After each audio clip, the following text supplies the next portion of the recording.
Welcome to Sleep Theories, the channel where we explore mysteries, untold stories and the unknown, all designed to lull you into a relaxed, thought-provoking state as you drift off to sleep. Tonight, we're unravelling a tale inspired by one of the most enduring conspiracy theories of all time, the Roswell UFO incident. Imagine stumbling upon proof that the 1947 crash was more than it seemed, and the dangers of trying to reveal a secret that powerful. Before we begin, I'd love to hear from you. Where are you listening from and what time is it for you? Let's connect across the mystery of time and space. If you enjoy these calming stories filled with intrigue, don't forget to subscribe to Sleep Theories. Now close your eyes, relax, and let's begin tonight's tale. Sam Ryder wasn't a man who sought out danger.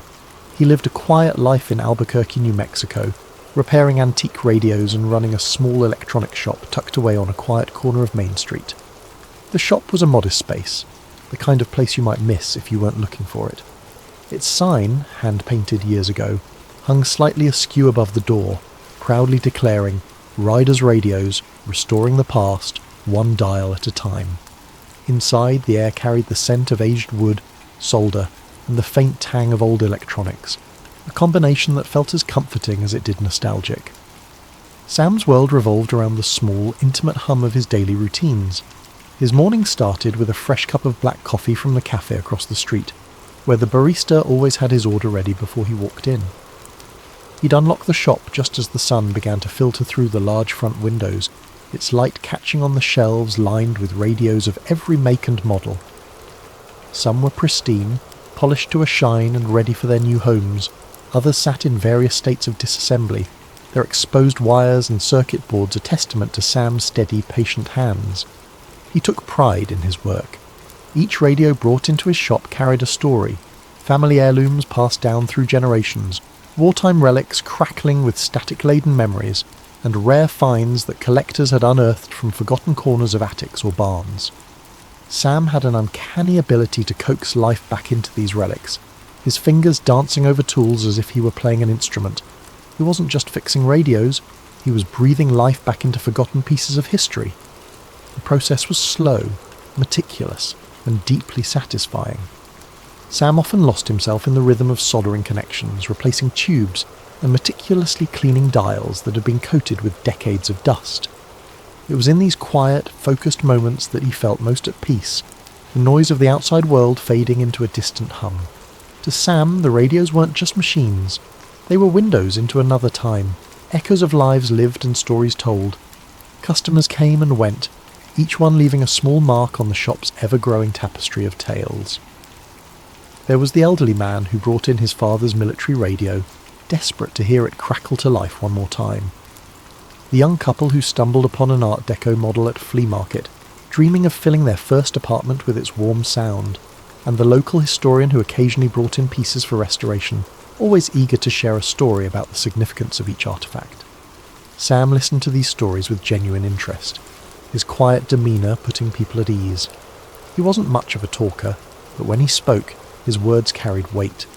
He'd learned long ago that sometimes people just wanted to be heard, to know that their memories mattered to someone else, and in his own small way, Sam was helping preserve those memories, ensuring they wouldn't be lost to the static of time. The world outside might have been speeding up with new technologies and distractions, but Sam had always preferred the simplicity of things with knobs, dials, and wires. He didn't own a smartphone, didn't bother with social media, and had never been one to chase the latest trends. His evenings were spent reading books from the second-hand shop down the street, or listening to the soothing crackle of an old jazz station on one of his favourite restored radios. His life wasn't exciting by most people's standards, but it was his, and he wouldn't have had it any other way. It was a life built on routine, on the comfort of the familiar. And for years, that was enough. He liked to say his job wasn't just fixing radios, it was restoring voices from the past. Each crackle, each tune that burst from an old speaker was a bridge between now and then, a reminder that even in a world that never seemed to stop moving, some things could remain timeless. But the past had a way of finding you, even when you weren't looking. And for Sam Ryder, that quiet life he'd built was about to be upended in a way he could never have imagined. It started with an old chest, brought into his shop by a woman in her late 60s. She introduced herself as Martha Green and explained that the chest had belonged to her late father, a former military officer stationed in Roswell during the 1940s. The chest was battered, its leather straps worn from years of use and the brass latches tarnished. Martha had found it while cleaning out her attic and thought it might have some sentimental value. "It's probably nothing," she said with a shrug, her hands trembling slightly. "But my father always said this chest held his most important papers. I just can't bring myself to open it." Sam assured her he'd handle it carefully, though he wasn't sure why she thought an electronics repairman was the right person for the job. Still, he wasn't one to turn away a curious project. After Martha left, he set the chest on his workbench and examined it under the glow of a desk lamp. The lock was old, a simple mechanism that gave way with a firm twist of a screwdriver. Inside, Sam found an assortment of yellowed documents, photographs, and a small stack of reel-to-reel tapes. The papers were fragile, the edges crumbling as he carefully sifted through them. Most were mundane: personnel files, supply logs, handwritten notes that seemed to outline daily routines at an Air Force base. But then he found the folder. It was labelled Project Aurora Confidential in bold stamped letters. Sam's heart skipped a beat as he opened it, his eyes scanning the contents. There were diagrams of aircraft that didn't look like anything he'd ever seen, with sleek, curved designs that defied conventional engineering. Accompanying the diagrams were technical notes, filled with jargon and equations he didn't understand. And then there were the photos, black and white images, slightly blurred, showing what appeared to be a crash site in the desert. Debris was scattered across the sand, metallic fragments with strange patterns etched into their surfaces. In one photo, soldiers stood around a tarp-covered object, their faces tense and unreadable. Another showed what looked like a silver egg-shaped craft half buried in the ground. Sam's hands trembled as he flipped through the pictures, each one more surreal than the last. The final image stopped him cold. It was a close-up of a small humanoid figure lying on a stretcher. Its skin was pale, almost translucent, and its large almond-shaped eyes stared blankly at the camera. Sam's breath caught in his throat. He set the photo down, his mind racing. He'd heard the stories about Roswell, the crash, the rumours of a government cover-up, but he'd always dismissed them as urban legends. Yet here it was, tangible evidence that seemed to confirm the unthinkable. Sam leaned back in his chair, his pulse pounding in his ears. He glanced at the reel-to-reel tapes, their labels cryptic. Crash Recovery Debrief, Field Report 1947, and Subject Examination. A surge of curiosity mixed with dread coursed through him. If the tapes held audio evidence of what the photos suggested, then this wasn't just a piece of history, it was a bombshell. He decided to listen. After rigging up one of his refurbished players, he threaded the first tape and pressed play. The machine hummed to life, the reels spinning as a crackling voice filled the room. It was a man speaking in measured, clipped tones, clearly reading from a report. July 8th, 1947. Recovery operations have been completed. Debris secured and transported to Hangar 18. Biological specimen recovered from the site is currently undergoing examination. Preliminary findings indicate non-terrestrial origin. The voice trailed off into static and Sam sat frozen, the weight of the words sinking in. Non-terrestrial origin. He rewound the tape and listened again, his mind struggling to process the implications. This wasn't some grainy video or a blurry photo easily dismissed as a hoax. It was a first-hand account from someone who had been there, someone who had seen things no one was ever supposed to know about. Sam knew he couldn't keep this to himself. But the moment he made that decision, a sense of dread settled over him. If this chest had been hidden for decades, there had to be a reason. And if he exposed its contents, there was no telling what might happen. The first sign of trouble came the next morning. Sam arrived at his shop, coffee in hand, to find the front door slightly ajar, the lock broken. His heart sank instantly, the unease hitting him like a punch to the gut. The door creaked as he pushed it open, revealing the interior of his once cosy sanctuary in shambles. The air felt thick, the kind of oppressive stillness that lingers after an uninvited presence has violated a space. Sam stood in the doorway, frozen, as his mind tried to catch up with what his eyes were seeing. His workbench, usually so meticulously organised, was a chaotic mess. Tools were scattered across the floor, wires and parts strewn about as if someone had ransacked the area in a hurry. The chest where he'd carefully stowed away the reel-to-reel tapes and the folder of documents was wide open, its contents emptied. Panic clawed at his chest as he stepped inside, his boots crunching on broken glass from a shattered desk lamp. "No, no, no," he muttered under his breath, dropping his coffee onto the floor without even noticing. He knelt by the chest, frantically sifting through the remnants of what had once been neatly arranged. The reel-to-reel tapes, the ones that had unearthed the long-buried whispers of the Roswell incident, were gone.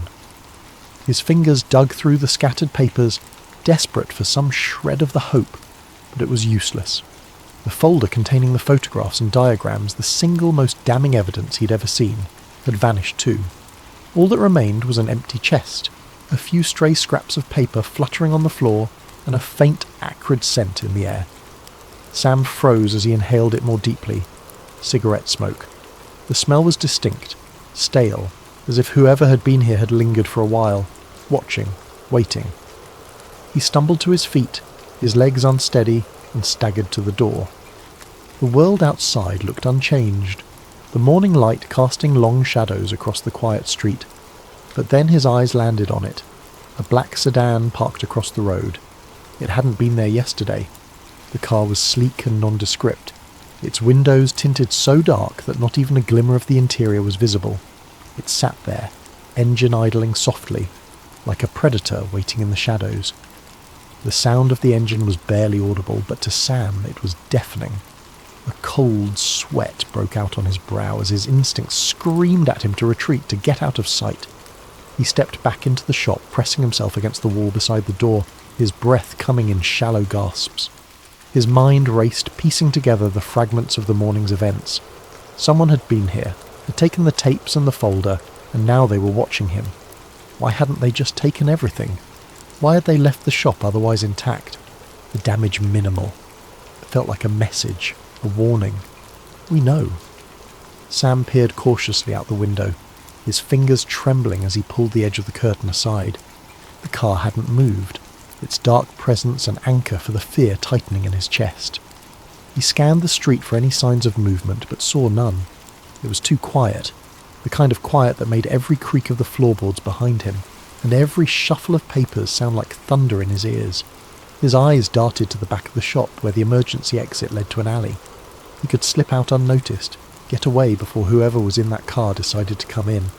But where would he go? And what would he do without the evidence that had been stolen? A dozen plans formed and dissolved in his mind, none of them offering the reassurance he craved. The cigarette smoke still lingered faintly in the air, a reminder of how close whoever had been here had gotten. Sam wiped his hands on his jeans, realizing only then how clammy his palms had become. He needed to think, needed to figure out his next move. But the presence of that car, the silent threat it represented, made it impossible to focus. He took a step back, his heel crunching on a loose screw. The noise startled him, his head snapping toward the sound as if expecting someone to emerge from the shadows. His pulse thundered in his ears as he tried to steady his breathing, his eyes flicking back to the car. It hadn't moved, but that didn't make it any less menacing. Sam backed further into the shop, the comforting clutter of his workspace now feeling alien and unsafe. He crouched behind his counter, his mind replaying every decision that had brought him to this moment. He hadn't asked for any of this. He was just a guy who fixed radios, someone who liked tinkering with the past because it felt safer than the present. But now the past had reached out with a chilling grip, pulling him into something far larger and far more dangerous than he could have ever anticipated. For a brief moment he considered calling the police. But what would he say? That someone had broken into his shop and stolen evidence of a decades-old government cover-up. He imagined their faces, the disbelief, the dismissive tones as they filed his report and went on with their day. And even if they did believe him, who was to say they wouldn't be part of whatever shadowy force was now watching him? Sam's gaze drifted back to the black sedan, his fingers tightening into fists. He wasn't sure what his next move would be, but one thing was certain. He was no longer just a man repairing radios. He was now a man in the crosshairs of something far bigger and far more dangerous than he had ever imagined. Over the next few days, the paranoia set in. The sedan followed him everywhere, when he went to the grocery store, when he walked to the post office, even when he drove out to the desert to clear his head. It never got too close, but it was always there, a shadow he couldn't shake. The phone calls came next. At first, they were just clicks and static.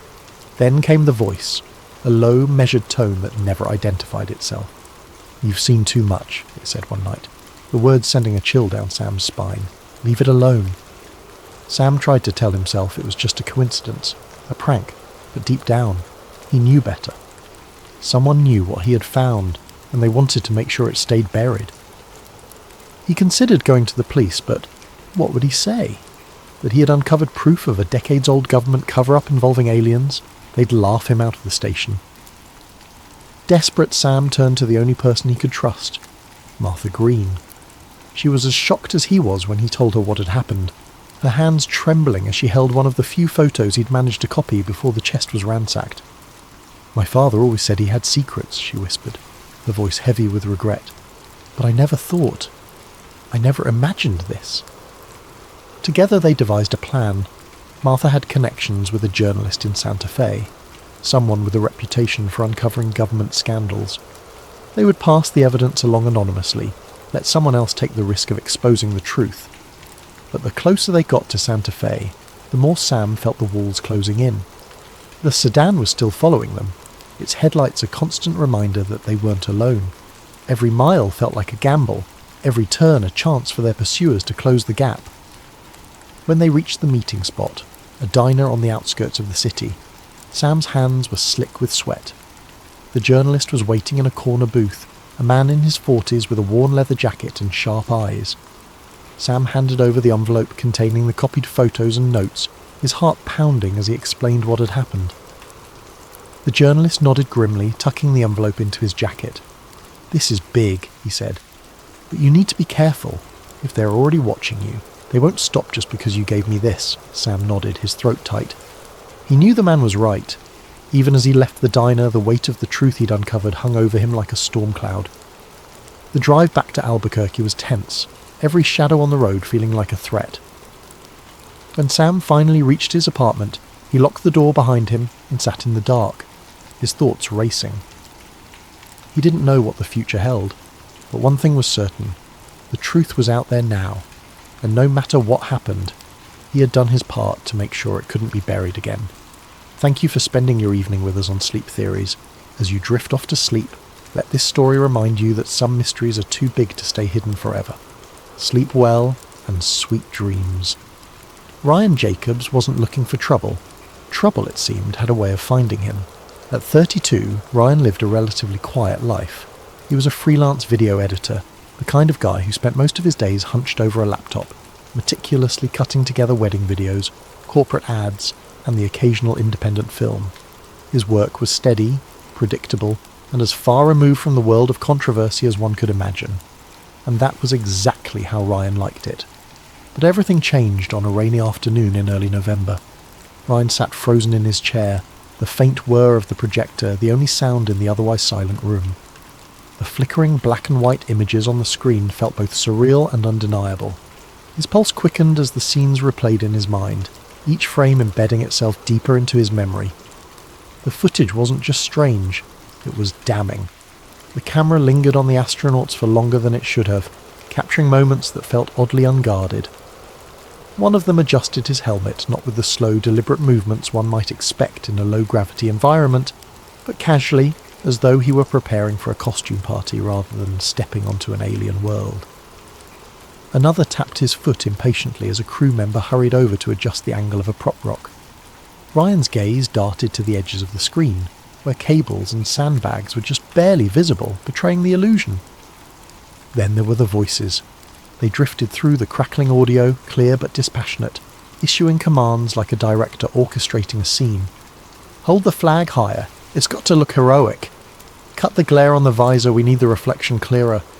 Ryan's chest tightened as he heard a voice say, almost jokingly, "Don't forget to kick up the dust. This isn't supposed to look like Earth." Each instruction chipped away at his sense of reality, the layers of disbelief peeling back to reveal something darker. He found himself staring at the details in the background, The crisscrossing beams of the soundstage's metal scaffolding, the faint glimmer of an exit sign reflected in the glossy surface of a prop panel. The crew member, oblivious to the camera, walked through the set holding a clipboard, his shadow long and distorted under the bright studio lights. When the shot cut to a wide angle of the entire set, Ryan instinctively leaned forward. The clarity of the image left no room for doubt. The soundstage sprawled out in front of him, its false lunar surface meticulously crafted down to the tiniest detail. The craters looked deliberate, like someone had sculpted them to fit a template rather than formed naturally over eons.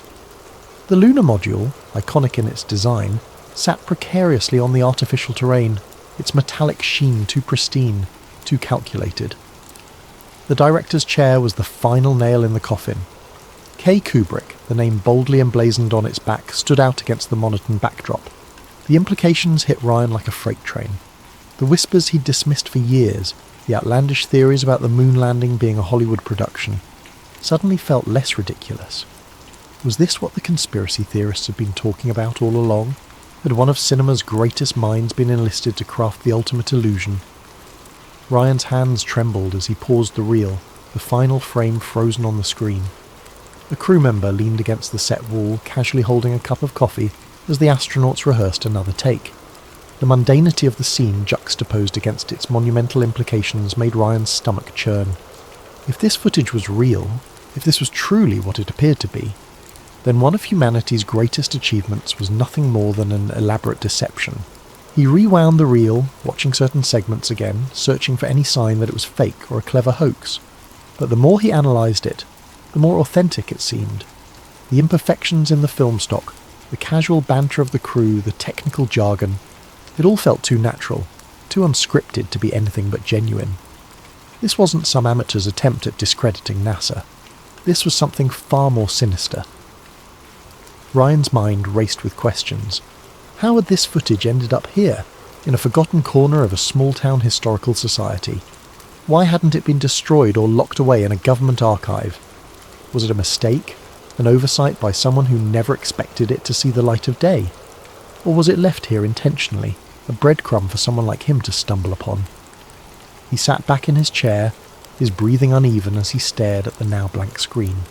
The room felt colder, the hum of the projector an eerie echo in the quiet. He glanced at the other reels still sitting in the box, their cryptic labels taunting him.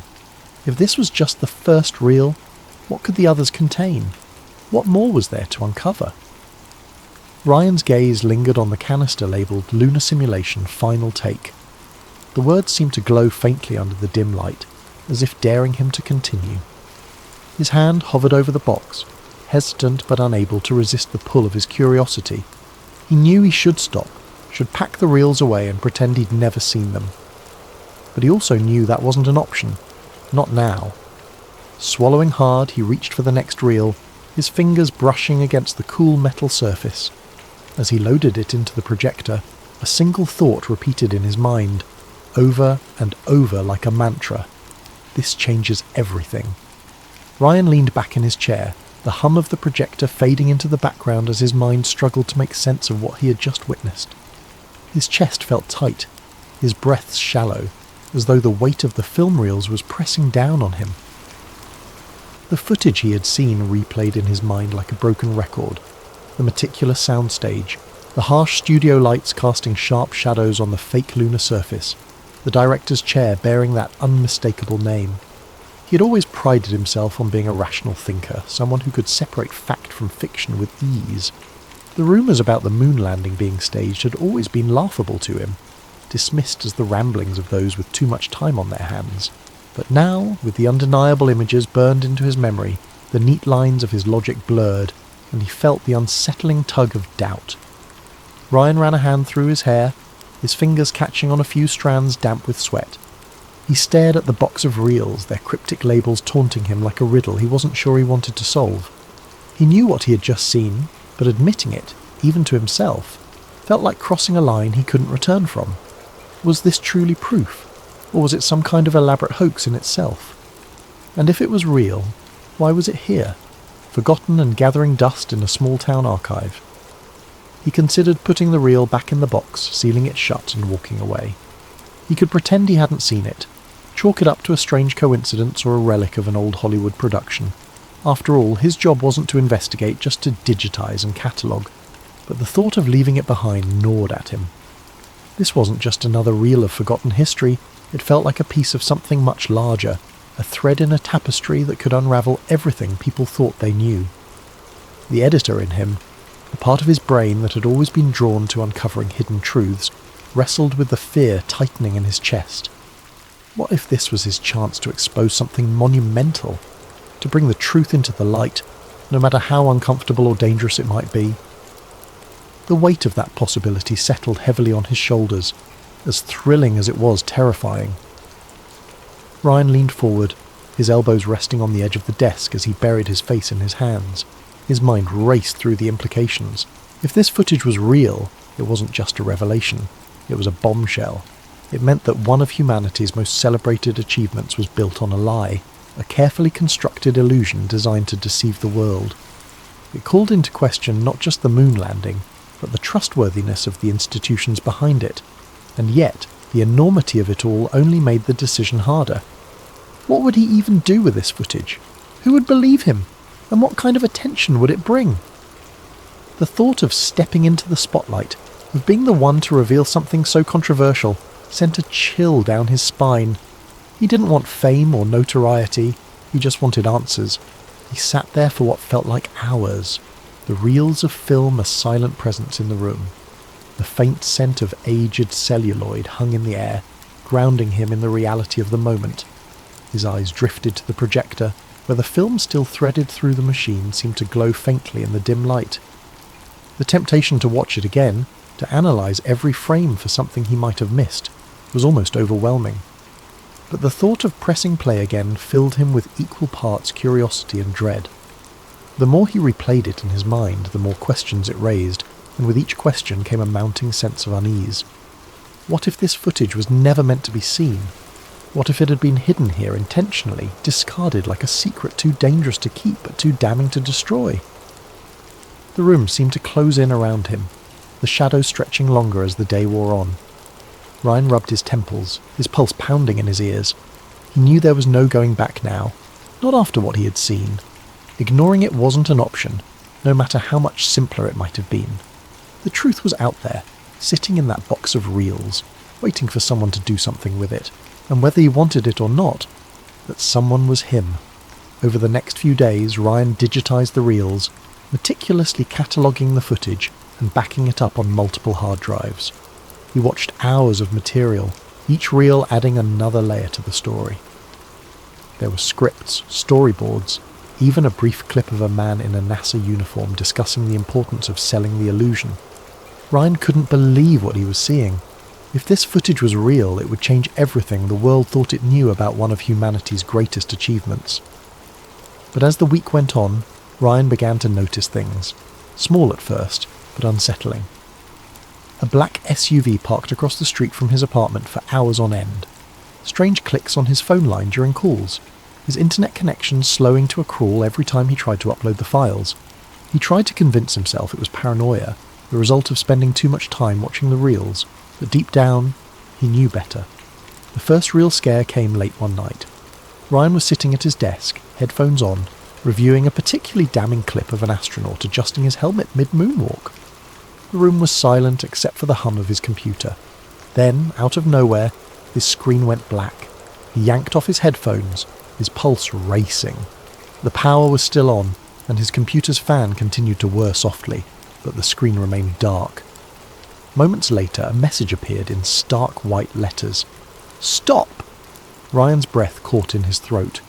He stared at the screen, his mind racing. Was someone trying to warn him? Threaten him? Before he could react, the message disappeared, replaced by a spinning circle as his computer restarted. When it finally booted back up, the file he had been working on was gone. He barely slept that night, his thoughts spiralling into fear and paranoia. The next morning he noticed the black SUV again, idling at the corner of his street. This time he was sure it wasn't a coincidence. Ryan decided to act. He copied the footage onto multiple drives, hiding them in different places, one in his closet, another in a safety deposit box at the bank, and a third mailed to a friend in another state.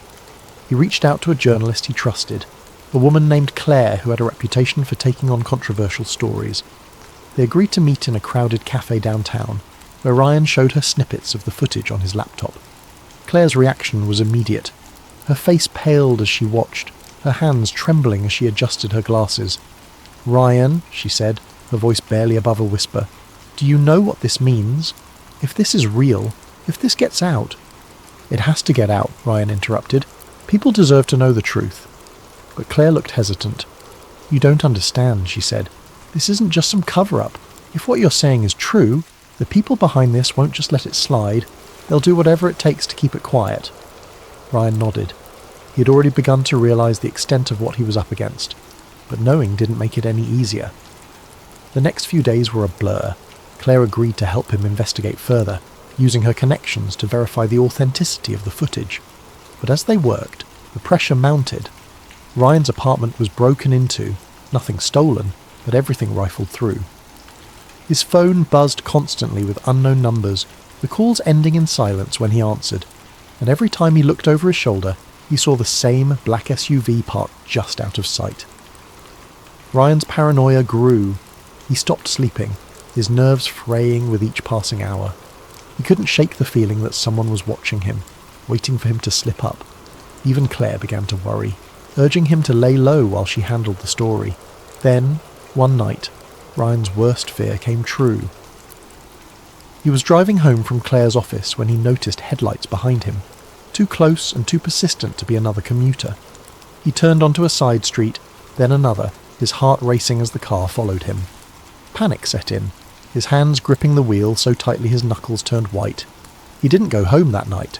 Instead, he checked into a cheap motel on the outskirts of town, paying in cash and parking his car out of sight. He spent the night staring at the door, half expecting it to burst open at any moment. The hard drive with the original footage was in his bag, his last line of defence against the shadows closing in around him. By morning, Ryan knew he couldn't keep running forever. He contacted Claire, arranging to meet her at a secure location to hand over the footage. But when he arrived, she wasn't there. Instead, he found a note taped to the inside of the cafe door. "Trust no one. They're watching me too." Ryan's stomach dropped. He knew he was out of options. Alone and terrified, he boarded a bus to a city halfway across the country, the hard drive hidden in a pocket sewn into his jacket. He didn't know where he was going or how he'd expose the truth, but one thing was certain: the secret he carried was too important to bury. Thank you for joining us on Sleep Theories. As you drift off tonight, let this story remind you of the fine line between truth and deception, and the courage it takes to uncover what lies beneath. Sleep well, and sweet dreams. Evan Carter wasn't the kind of person who believed in conspiracies. He'd heard all the talk, people in break rooms, late-night TV shows, even podcasts his friends swore by, but he dismissed most of it as overactive imaginations looking for patterns where there weren't any. Life was messy, random. That's what he believed. So when his flight was unexpectedly rerouted through Denver International Airport, he wasn't expecting anything other than a mundane layover. The airport had always been a source of fascination for conspiracy theorists, but Evan had never paid much attention to the stories. Murals with hidden messages, strange architecture, underground tunnels leading who knows where. It all sounded like something out of a movie. Yet, as his cab pulled up to the massive structure, something about the place gave him pause. The Blue Mustang statue outside the airport was the first thing he noticed. Towering over the entrance, its glowing red eyes pierced through the dusk like a warning. The locals had nicknamed it Blucifer, a fitting moniker considering its menacing appearance. Evan had seen pictures of it before, but standing in its shadow was something else entirely. There was an unsettling energy about it, a heaviness in the air that made him grip his suitcase a little tighter. He shook it off, telling himself he was just tired. After all, it had been a long day of delayed flights and last-minute changes. The airport loomed ahead, its peaked white roof resembling a series of snow-covered mountains, or perhaps the tents of an otherworldly encampment. The design was striking, sure, but also oddly surreal. He couldn't quite put his finger on it, but something about the place felt deliberate. Inside, the airport buzzed with activity. Travellers hurried from gate to gate, their footsteps echoing off the vast walls of the terminal. Evan checked his watch. 2 hours until his next flight. Plenty of time to grab a coffee and stretch his legs. But as he wandered through the expansive halls, his curiosity began to get the better of him. The murals were the first to catch his eye.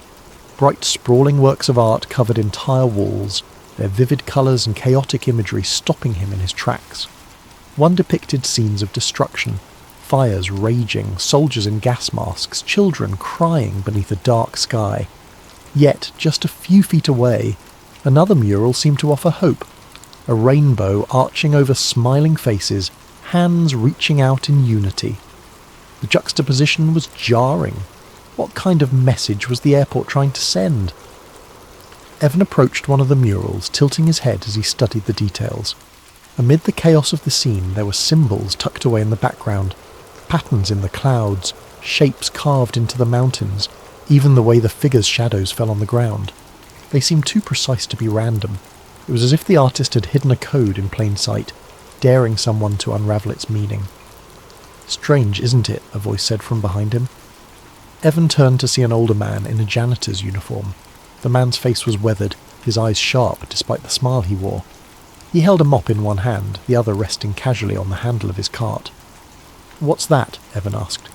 "The murals," the man said, nodding toward the wall. "People think they're just art, but they're more than that. Messages, some say. Warnings, even." Evan chuckled nervously. "Warnings? About what?" The janitor shrugged, but his gaze didn't waver. "Depends on who you ask. Some say they're about the end of the world. Others think they're clues to something bigger, something hidden beneath the surface." "Hidden beneath the surface?" Evan repeated, raising an eyebrow. The janitor leaned in slightly, lowering his voice. "This place has secrets, kid. You ever hear about the underground tunnels? They go on for miles, deeper than you'd think. Some say they're for storage, others say they're bunkers. And some think, well, let's just say there's more to this airport than meets the eye." Evan stared at the man, unsure whether he was serious or just trying to mess with him. But there was something in the janitor's tone, something in his eyes, that made him hesitate. Before he could respond, the man straightened up and pushed his cart down the hallway, whistling a tune that echoed in the cavernous space. Evan shook his head, telling himself it was just a bit of local lore. Still, he couldn't shake the feeling the man had left him with. As he continued walking, he noticed other oddities he hadn't picked up on before. The strange gargoyle sculptures perched near the baggage claim, the way certain hallways seemed to curve subtly, almost imperceptibly, as if guiding him somewhere he didn't intend to go. And then there were the symbols. They were everywhere, etched into the floor tiles, carved into the walls, even woven into the patterns of the carpeting. They weren't immediately noticeable, but once he started looking, he couldn't stop seeing them. Some were geometric, others more abstract, but they all seemed to share a common language, one Evan didn't understand but couldn't ignore. With over an hour left before his flight, Evan found himself wandering deeper into the airport, drawn by a mix of curiosity and unease. The main terminal, with its bustling crowds and steady hum of announcements, faded into the background as he moved into a quieter section. The lighting seemed dimmer here, the polished floors giving way to scuffed tiles that reflected the occasional flicker of a fluorescent bulb. The further he walked, the more the energy of the place shifted. It wasn't just the physical quiet, it was an oppressive stillness, the kind that crawled under his skin and made his instincts prick with unease. At first, he tried to dismiss the feeling, attributing it to nothing more than nerves. He had always been a bit anxious in unfamiliar places, and Denver International Airport was massive, its labyrinthine layout disorienting even for frequent travellers. But as he passed row after row of empty seating areas and darkened kiosks, the sensation grew stronger. It wasn't just that the crowds had thinned out, it was as though this section of the airport had been entirely forgotten.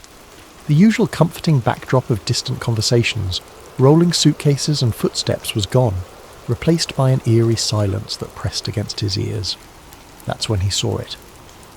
At the end of a dimly lit corridor, tucked between two maintenance doors, was another door, unmarked and slightly ajar. The fluorescent light above it buzzed faintly, casting a pale glow that seemed to draw his eyes like a beacon. Something about the door felt inherently wrong. It didn't belong here, out in the open yet somehow hidden, as though it were waiting for someone to notice it. Evan stopped a few feet away, his heart pounding in his chest. He hesitated, his logical mind urging him to turn back. This wasn't his business, and it was probably just a service area or a restricted zone. But something about the door gnawed at him, a whisper of a challenge that tugged at his curiosity. His eyes darted to the corners of the hallway. There were no security cameras, no signs warning him to keep out, and no staff nearby. The area was so still, so utterly devoid of life, that it felt almost unreal. Evan stepped closer, his sneakers squeaking softly against the tiles. He pushed the door open slowly, the hinges creaking in protest. Beyond it was a narrow stairwell, the kind you might find in a service area or a building's emergency exit. The air here was different, cooler, almost damp, with a faint metallic tang that clung to the back of his throat. A fluorescent light at the top of the stairs flickered intermittently, casting uneven shadows that danced along the walls. As his footsteps echoed against the concrete, Evan's unease deepened. Every step felt heavier than the last, his breathing shallow as the dim light at the top of the stairs faded further into the distance. He could hear the faint hum of machinery, a low vibration that seemed to emanate from the very walls, thrumming in his chest like a heartbeat. It was hypnotic in a way, pulling him forward even as every rational part of him screamed to turn back. At the bottom of the stairs, he found himself in a long, sterile hallway. The walls were stark, made of plain concrete and steel, lined with doors that bore no signs or labels. The air was still cooler down here, and the faint hum he'd heard earlier was louder now, a steady thrum that felt alive somehow. Evan glanced over his shoulder, half expecting to see someone or something behind him, but the stairwell was empty, the door at the top now a distant memory. He wasn't sure why he kept going. The hallway seemed to stretch on forever, each identical section blending into the next. The dim lighting flickered sporadically, creating brief flashes of clarity before plunging everything back into an unsettling gloom. Evan's footsteps sounded unnaturally loud in the confined space, the echo amplifying with every step. Each time he passed another unmarked door, his curiosity grew sharper, mingling with a growing sense of dread. Finally, he reached a door that stood out from the rest. It was heavier than the others, its surface marked with intricate symbols etched deeply into the metal. The patterns were strange, almost geometric, and looked disturbingly familiar. He recognized them from the murals and floor tiles upstairs, symbols he'd dismissed as abstract design elements, but now seemed to carry a darker significance. His hand hovered over the handle, his mind racing. He pressed his ear to the cold surface and froze. There were voices on the other side. Muffled but distinct, they spoke in low, deliberate tones, the cadence too purposeful to be casual conversation. He couldn't make out the words, but there was an undeniable intensity in their tone, a weight that made him hesitate. Every instinct screamed at him to walk away, to turn around and pretend he'd never seen this door. But his curiosity had already taken hold, and the pull of whatever lay beyond was too strong to resist.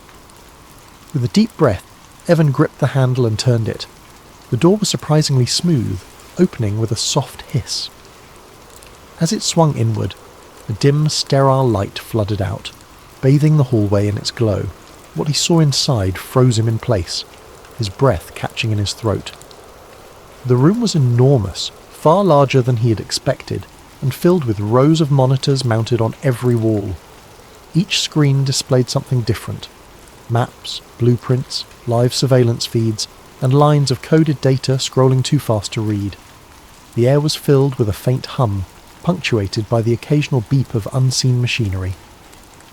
In the centre of the room stood a massive circular table, its surface covered in documents, schematics, and objects he couldn't immediately identify. And then he saw them, a group of people standing around the table. Their figures were obscured by the dim light, but their presence was unmistakable. They were dressed in dark suits, their movements deliberate, their posture commanding. They spoke to each other in hushed tones, their faces partially turned away. At the head of the table stood a woman, her silhouette sharp and defined. Her hand rested on a thick file marked with the same symbols that adorned the door, her stance radiating authority.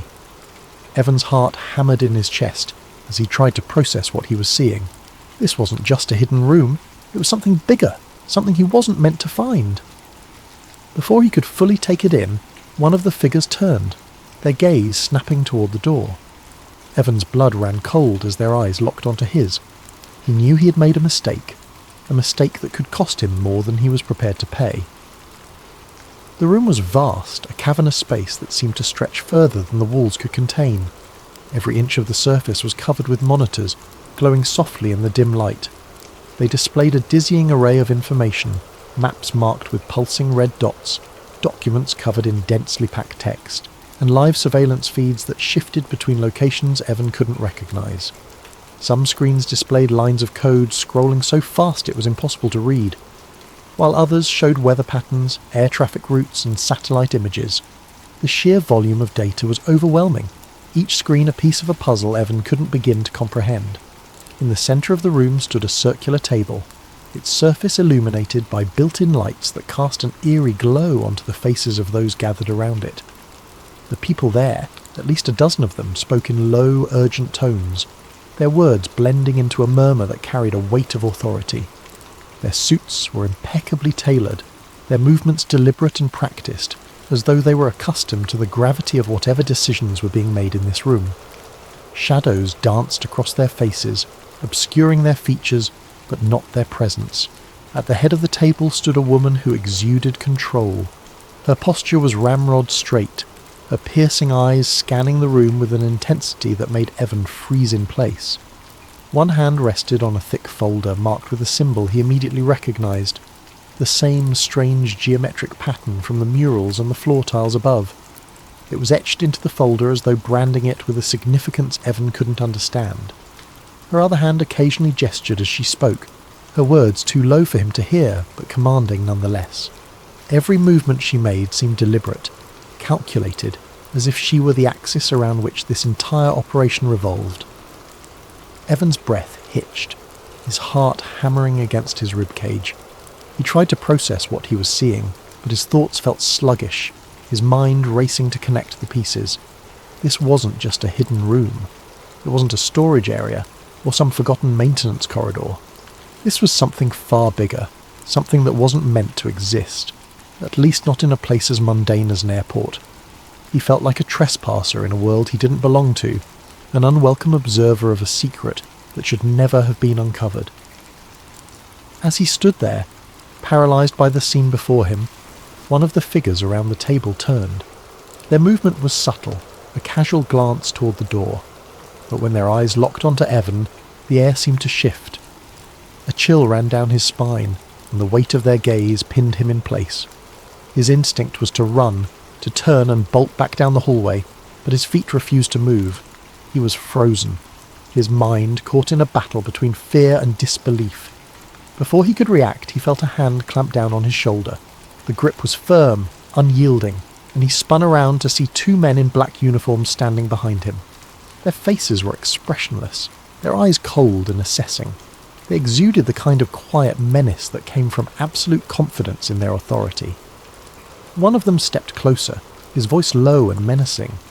"You're not supposed to be here," he said, each word deliberate as though there were no room for misunderstanding. Evan opened his mouth to respond, to stammer out an excuse, but no sound came. His mind raced, searching for an explanation, an apology, anything that might diffuse the tension, but the words wouldn't come. His breath quickened, his vision narrowing as panic began to set in. One of the men exchanged a glance with his partner, and before Evan could fully register what was happening, he felt the sharp prick of a needle in his neck. The sensation was quick, almost painless, but it was enough to send a jolt of adrenaline through his system. He tried to twist away, to protest, but the world around him began to blur. The room, the monitors, the people, all of it faded into a haze of light and shadow. The last thing he saw before everything went dark was the woman at the table, her piercing eyes locking onto his with a look that sent a shiver down his spine. It wasn't anger or fear, it was something colder, more calculated, and then nothing. When Evan woke, he was slumped in a chair near his gate in the main terminal. The bustling noise of the airport washed over him like a wave, jarring and disorienting after the suffocating silence of the room below. His head throbbed, a dull ache spreading from the base of his neck. For a moment he sat there, trying to piece together what had happened, but his thoughts were fragmented, hazy. He reached up to rub the spot where the needle had pricked his skin, but there was no mark, no evidence that anything had occurred. His flight was boarding. The announcement crackled over the loudspeakers, jolting him back to reality. He stumbled to his feet, his legs unsteady, and grabbed his bag. But as he lifted it, a strange realization hit him. His bag felt lighter. He unzipped it hastily, his hands trembling and his stomach dropped. His camera, the one he always carried with him, was gone. So were the spare memory cards he kept in the side pocket. Any evidence he might have captured of what he'd seen had been taken. As he boarded the plane, the unease in his chest deepened. He couldn't shake the feeling that something was missing. Not just the camera, but pieces of his memory, fragments of the time he'd spent in the hidden room. It was as though his mind had been deliberately fogged, the details slipping through his grasp like sand through his fingers. The symbols, the monitors, the woman with the piercing eyes. They lingered on the edges of his consciousness, just out of reach. Evan left Denver that night, but the airport never left him. The strange events he had witnessed became like a splinter in his mind, impossible to ignore but equally impossible to fully grasp. He tried to tell friends about it, to explain the unsettling feeling that had taken root in his chest, but the words sounded absurd even to him. Every time he brought it up, he saw the skepticism in their eyes, the subtle shift in their demeanour as they tried to humour him without outright dismissing his story. Eventually he stopped talking about it. He buried the memories, convincing himself it was easier to let them fade. But every so often, when he saw a news story about Denver International Airport, or caught a glimpse of its distinctive roofline in a photograph, that old unease would creep back in. The symbols, the murals, the strange room beneath the surface, they haunted him like a half-remembered dream, a puzzle he could never quite solve. In the years that followed, Evan avoided flying through Denver whenever he could, but no matter how far he stayed from the airport, he couldn't shake the feeling that he had stumbled onto something vast and hidden, a secret he was never meant to uncover. And though he tried to push it from his mind, one question lingered, gnawing at the edges of his thoughts. What had he seen beneath the airport that night? And how far would someone go to ensure he never found out? Thank you for spending this time with us at Sleep Theories. May this story of intrigue and mystery lull you into a peaceful slumber. As you drift off, remember that the line between the known and the unknown is often thinner than we think. Sleep well and sweet dreams. Welcome to Sleep Theories, the channel where we dive into the fascinating and mysterious stories that make you wonder what's really out there. Tonight's tale will take you on a journey into one of the most chilling and elusive phenomena known to humanity, alien abduction. Before we begin, I'd love to know where you're listening from and what time it is. It's amazing to think about all the places these stories reach and connect us. If you enjoy unravelling the mysteries of the unknown in a calm and reflective way, don't forget to subscribe to Sleep Theories. Now find a comfortable position, let your mind drift, and prepare to journey into a world where the line between reality and imagination is anything but clear. Evelyn Harper never considered herself special.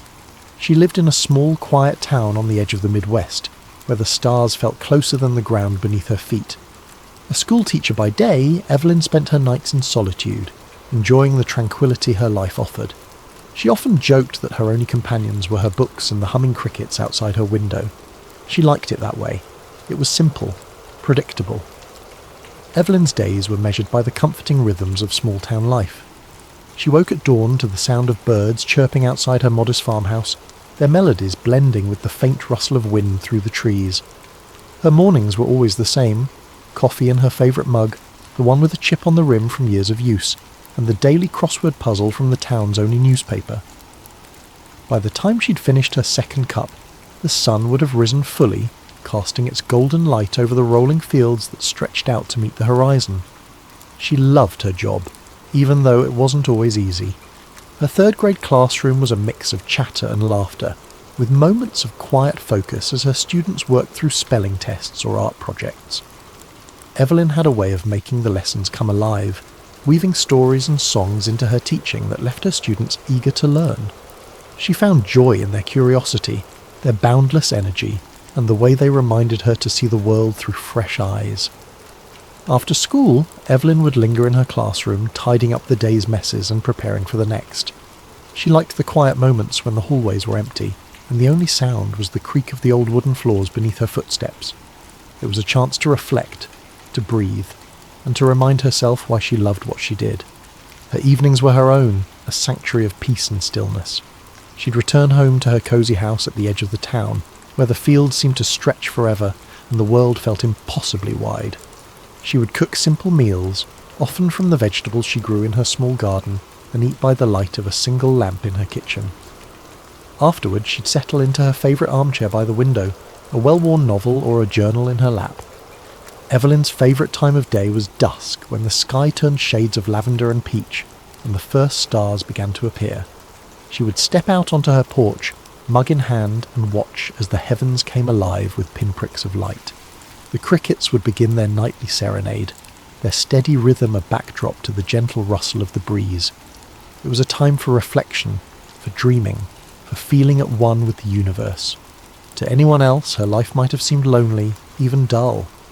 But to Evelyn, it was perfect. She had carved out a little piece of the world that was entirely her own, free from the noise and chaos that seemed to dominate everyone else's lives. She didn't need much, just the stars, the stillness, and the knowledge that tomorrow would bring more of the same. But as comforting as her routine was, there was always a faint undercurrent of restlessness, a whisper of something unspoken that tugged at the edges of her contentment. On certain nights, when the moon hung low and the world felt especially quiet, Evelyn would catch herself staring at the sky a little too long, wondering if there was something more. It wasn't a longing for adventure or change. She loved her life exactly as it was. But there was a sense of curiosity, a quiet yearning to understand the vastness above her. She never imagined that her life would change, not in any dramatic way at least. Evelyn Harper was a woman who believed in the beauty of small things, the laughter of her students, the warmth of the sun on her face, the way the stars seemed to wink at her from the dark expanse of the night sky. Her world was small, and she liked it that way, but the universe has a way of surprising us when we least expect it. And for Evelyn Harper, the stars she loved so dearly were about to draw her into a mystery far greater than anything she had ever dreamed. It began on an unremarkable Tuesday evening. The air was warm, thick with the scent of blooming wildflowers, and Evelyn had just settled onto her porch with a cup of tea. Her home sat at the edge of a sprawling field, with nothing but open land and endless sky stretching toward the horizon. She found peace in the stillness, in the way the wind whispered through the grass, its gentle rustling a lullaby for her thoughts. But that night, the quiet felt different. There was an unease in the air, a stillness too deep, like the world was holding its breath, waiting for something to happen. Evelyn shifted in her chair, her gaze lifting to the sky as she tried to brush off the odd sensation creeping over her. The stars were unusually bright that night, scattered across the velvety darkness like shards of diamond. The moon hung low, casting a pale glow over the fields, and for a moment Evelyn allowed herself to relax, letting the familiar beauty of the night wash over her. She sipped her tea, savouring the warmth as it spread through her chest, and listened to the crickets' steady song, their chirping a constant companion in her otherwise solitary evenings. But then the crickets stopped. It wasn't gradual. One moment, their symphony filled the air, and the next, there was nothing but silence. A deep, unnerving silence that seemed to press down on her, wrapping around her like a heavy blanket. Evelyn froze, her cup poised halfway to her lips. Her heart quickened as her eyes darted to the edge of the field, searching for the source of the disruption. It wasn't uncommon for the crickets to pause momentarily when a predator passed nearby, a fox perhaps, or a stray cat. But this felt different. The silence stretched on, growing heavier with each passing second. Setting her tea down with trembling hands, Evelyn leaned forward, her fingers gripping the armrests of her chair. She squinted into the darkness, her eyes scanning the horizon for any sign of movement. The wind had stilled, the grass no longer swaying in its gentle rhythm, as if the entire world had been frozen in place. A chill ran down her spine, and she pulled her shawl tighter around her shoulders, suddenly acutely aware of how exposed she was in the open air. And then she saw it. A faint light, hovering just above the field, no bigger than a lantern at first glance. Evelyn blinked, unsure if her tired eyes were playing tricks on her. But the light remained, unwavering and steady, casting a soft glow that danced like fireflies in the night. At first she thought it might be a plane, but the way it moved dispelled that idea almost instantly. It didn't glide smoothly across the sky. Instead, it darted back and forth, moving with an unnatural precision that defied logic. Its glow shifted between hues of blue, green and white, as if it were alive, pulsating with its own heartbeat. Evelyn's breath caught in her throat as she rose slowly to her feet, her hands gripping the porch railing for support. She couldn't tear her eyes away from the light, her body frozen between awe and fear. It was like nothing she had ever seen before, and the longer she watched, the more a strange sense of unease crept over her. Her mind raced, trying to rationalize what she was seeing. Could it be a drone, some kind of experimental aircraft? But deep down she knew, whatever it wasn't man-made. The light grew brighter, its glow spilling across the field and illuminating the tall grass in an otherworldly radiance. Evelyn took an involuntary step back, her heartbeat pounding in her ears. The silence around her was absolute, broken only by the faint hum that seemed to emanate from the light itself, a sound so low and resonant it seemed to vibrate in her chest. She could feel the air shift around her, charged with an energy she couldn't describe. It was as if the night itself had come alive, holding its breath along with her, and then, just as suddenly as it had appeared, the light vanished. The field plunged back into darkness, the stars above seeming impossibly dim in the wake of the light's brilliance. Evelyn stood motionless, her eyes scanning the empty expanse before her, searching for any sign of the strange phenomenon, but there was nothing, no trace of the light, no sound to suggest it had ever been there. The crickets remained silent, the air still heavy with an unnatural quiet that made her skin crawl. Her legs felt weak as she stumbled back toward the door, her hands fumbling for the handle. She locked it behind her, as if the simple act could protect her from whatever she had just witnessed. Inside, the familiar warmth of her home felt foreign, the comforting hum of the refrigerator and the ticking of the old clock on the wall doing little to steady her nerves. Evelyn paced the small living room, her thoughts racing. She tried to convince herself it was nothing, a trick of the light, a strange weather phenomenon, or perhaps even an overactive imagination brought on by too much solitude. But the image of the light was burned into her mind, vivid and unrelenting. She checked the windows repeatedly, peering out into the darkness for any sign of the movement. Each creak of the old house made her jump, her pulse quickening as shadows danced in the corners of her vision. She thought about calling someone, her sister perhaps, or one of her colleagues from school. But what would she say? How could she explain what she had seen without sounding like she'd lost her mind? Evelyn spent the rest of the night wide awake, the warm glow of a single lamp her only comfort. She tried to read, to distract herself with the familiar pages of her favourite book, but the words blurred together, her mind unable to focus. She replayed the scene in her head over and over, searching for an explanation that would make sense. But no matter how she tried to rationalise it, one thought lingered, refusing to be ignored. It was something more. As the first rays of dawn broke over the horizon, painting the fields in shades of gold and amber, Evelyn finally allowed herself to relax, if only for a moment. The world looked ordinary again, the cricket's song returning as if nothing had happened. But Evelyn knew the truth. What she had seen the night before wasn't ordinary, and deep down she suspected that this was only the beginning. The next morning, Evelyn felt like a ghost. She went about her day as usual, teaching her third-grade class, chatting with colleagues, but her mind was elsewhere. She couldn't shake the feeling that she'd been watched, that whatever had hovered above her field the night before wasn't finished. When she returned home that evening, the unease only grew. She checked the locks on her doors and windows twice, her eyes darting to the field every few minutes. The sun dipped below the horizon, painting the sky in streaks of pink and orange, but Evelyn found no beauty in it. She sat by the window, clutching her mug of tea like a lifeline, and waited. It happened again around midnight. This time the light was brighter, its movements more erratic. Evelyn's hands shook as she grabbed her phone, intending to record it, but before she could hit the button, her body was overcome with a sudden wave of exhaustion. Her vision blurred, her limbs felt heavy, and the last thing she remembered was collapsing onto the couch. When she woke, it was morning. The The sun streamed through her window, the field outside bathed in golden light. For a moment she thought it had all been a dream, but then she noticed something. Her bare feet were caked with dirt. Her heart raced as she inspected herself further. There were faint scratches on her arms, as if she had been walking through the field, but how? She had no memory of leaving the house. That day, Evelyn tried to convince herself she was imagining things.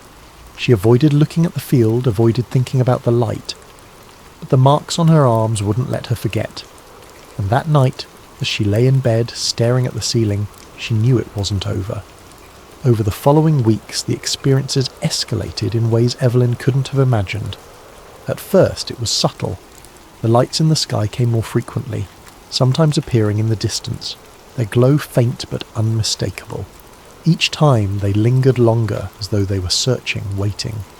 Evelyn would watch from the safety of her home, her heart pounding in her chest, telling herself it was nothing she needed to fear. But the lights grew bolder. They began appearing closer, illuminating her fields with an intensity that turned the familiar landscape into something alien and unrecognizable. Their brightness pierced through her curtains, seeping into her sanctuary like an unwelcome intruder. And then there were the marks. She noticed the first one on a cool morning as she stood in front of her bathroom mirror. It was small, perfectly circular, just below her collarbone. It didn't hurt, but its precision unnerved her. Over the following nights more appeared, on her arms, her legs, even the back of her neck. They were always the same, small, round, and too symmetrical to be accidental.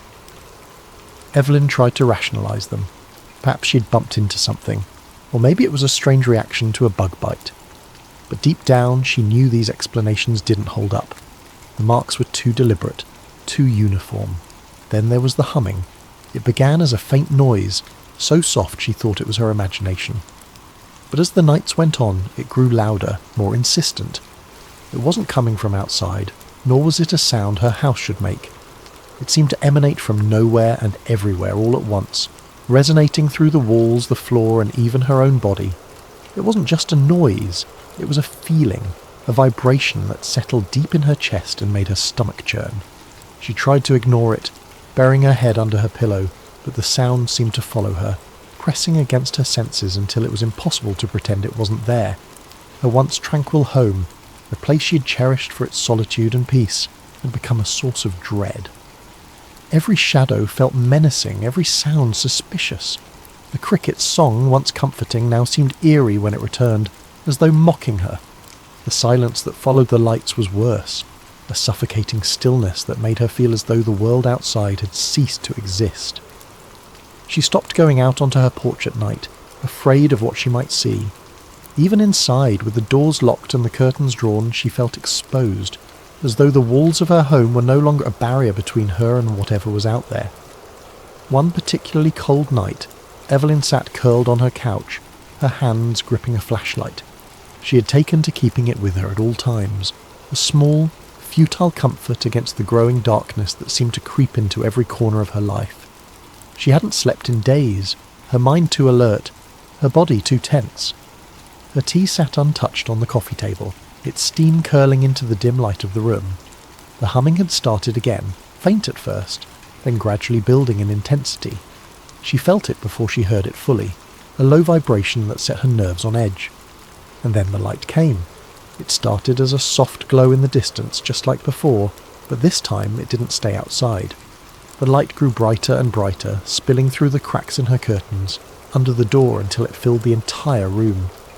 It wasn't just a glow, it was a presence, overwhelming and impossible to escape. It illuminated everything, casting strange, elongated shadows across the walls that didn't align with the furniture or her own movements.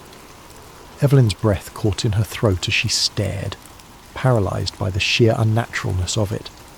The humming grew louder, its resonance vibrating through her chest like a deep, unending note. She gripped the flashlight tighter, her knuckles white as her eyes darted around the room, and that's when she saw them. Figures, faint and shadowy, emerged at the edges of her vision, as though they had always been there, waiting for the right moment to reveal themselves. They were tall, unnervingly slender, their limbs elongated in ways that seemed both graceful and otherworldly.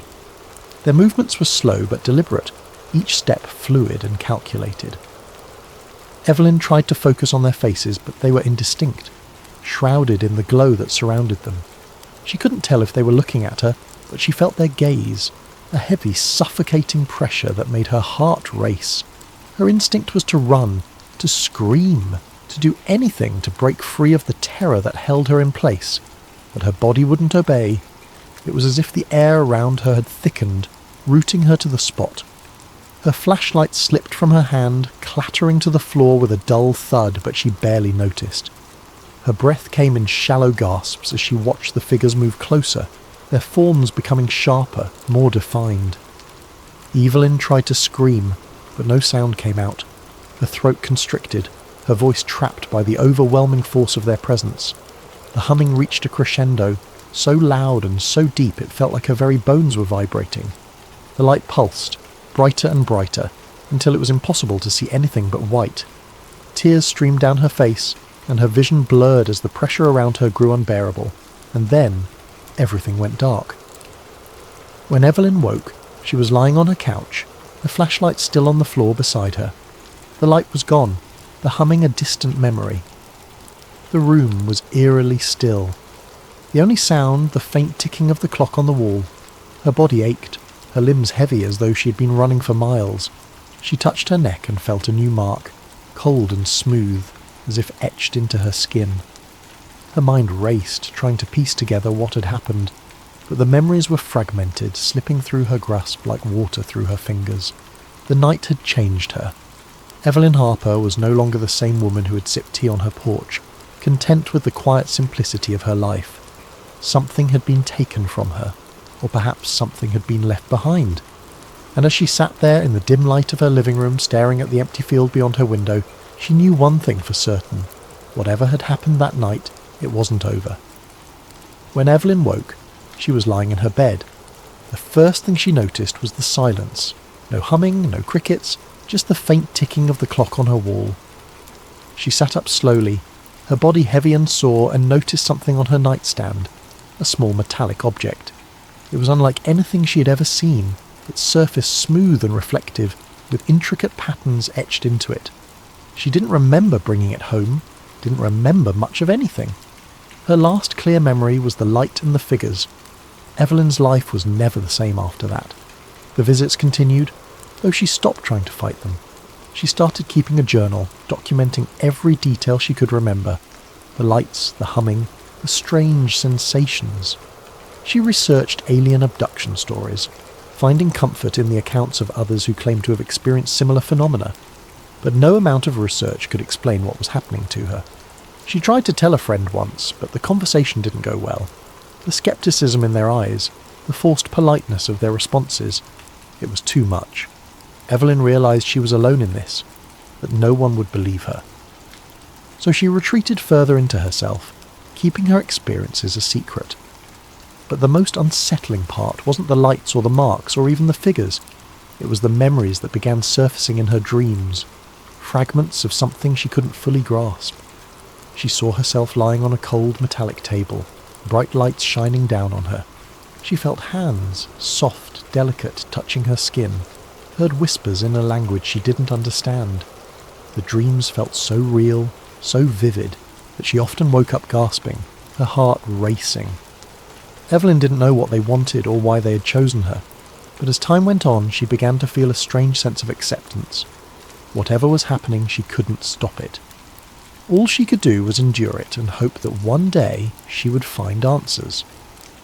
Thank you for joining us tonight on Sleep Theories. Evelyn's story is just one of many that remind us how little we truly understand about the world and perhaps the universe around us. May this tale of mystery and wonder lull you into a peaceful sleep, where the boundaries of reality and imagination blur. Sleep well and sweet dreams. Jake Wilder wasn't a man you'd peg as the curious type.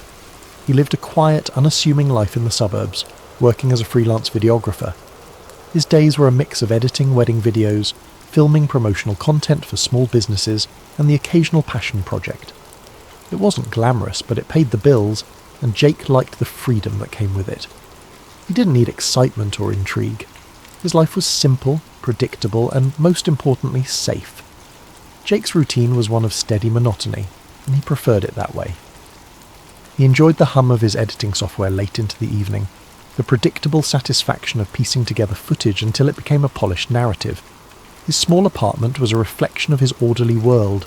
Shelves neatly lined with camera equipment, stacks of meticulously labelled hard drives, and a corkboard above his desk cluttered with sticky notes about deadlines and client requests. Life wasn't thrilling, but it was his, and it was under control. But all of that changed one fateful weekend in early spring. Jake had been hired to film a corporate retreat at a luxury hotel tucked away in the mountains. These types of gigs had become a staple of his workload. Simple, well-paying assignments that didn't ask too much of him.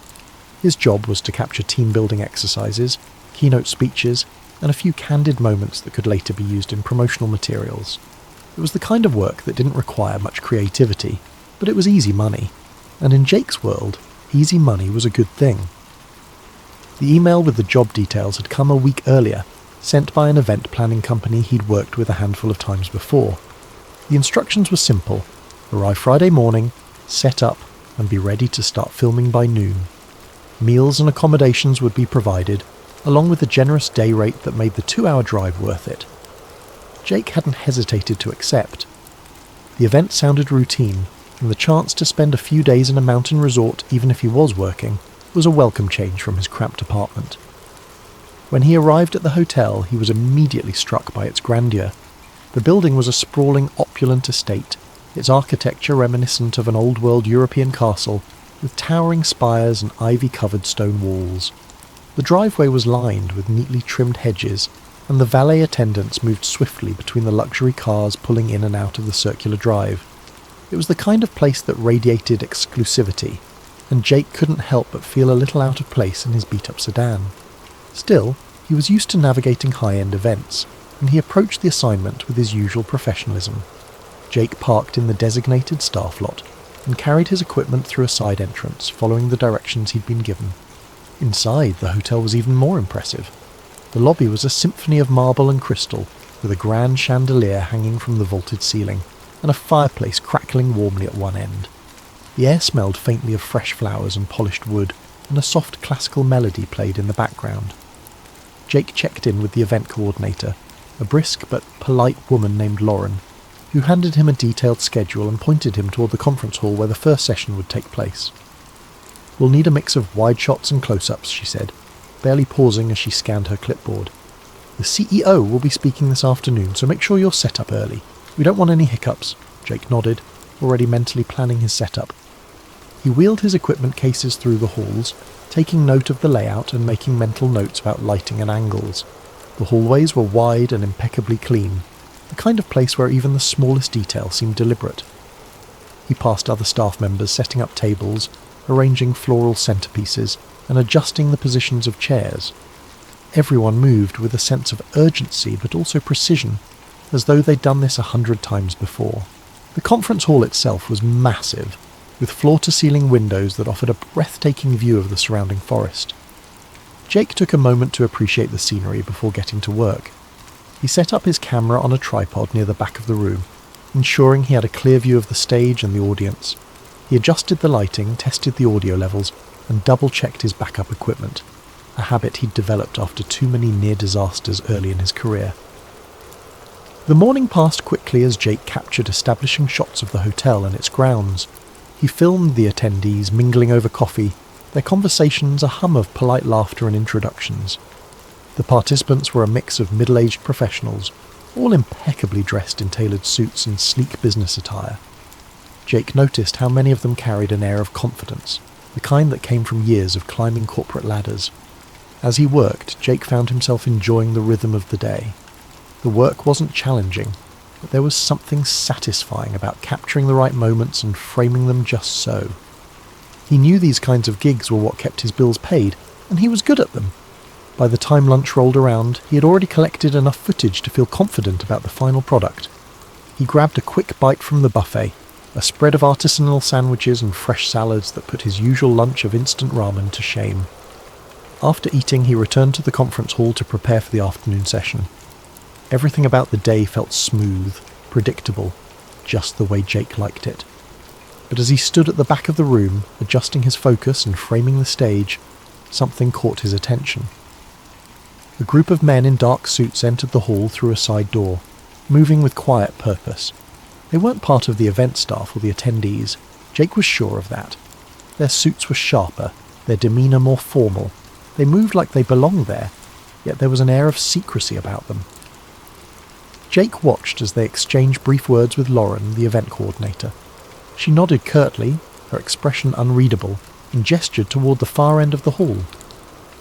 The men walked in that direction, disappearing behind a set of heavy double doors. Jake's curiosity flickered, but he shook it off. It wasn't his business, and he had work to do. Still, the image of those men lingered in his mind as he went about his tasks. Something about the way they moved, the way Lauren had reacted to them, it was different. Not alarming exactly, but different.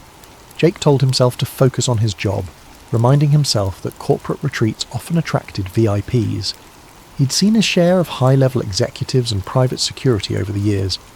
This was probably nothing out of the ordinary, or so he thought.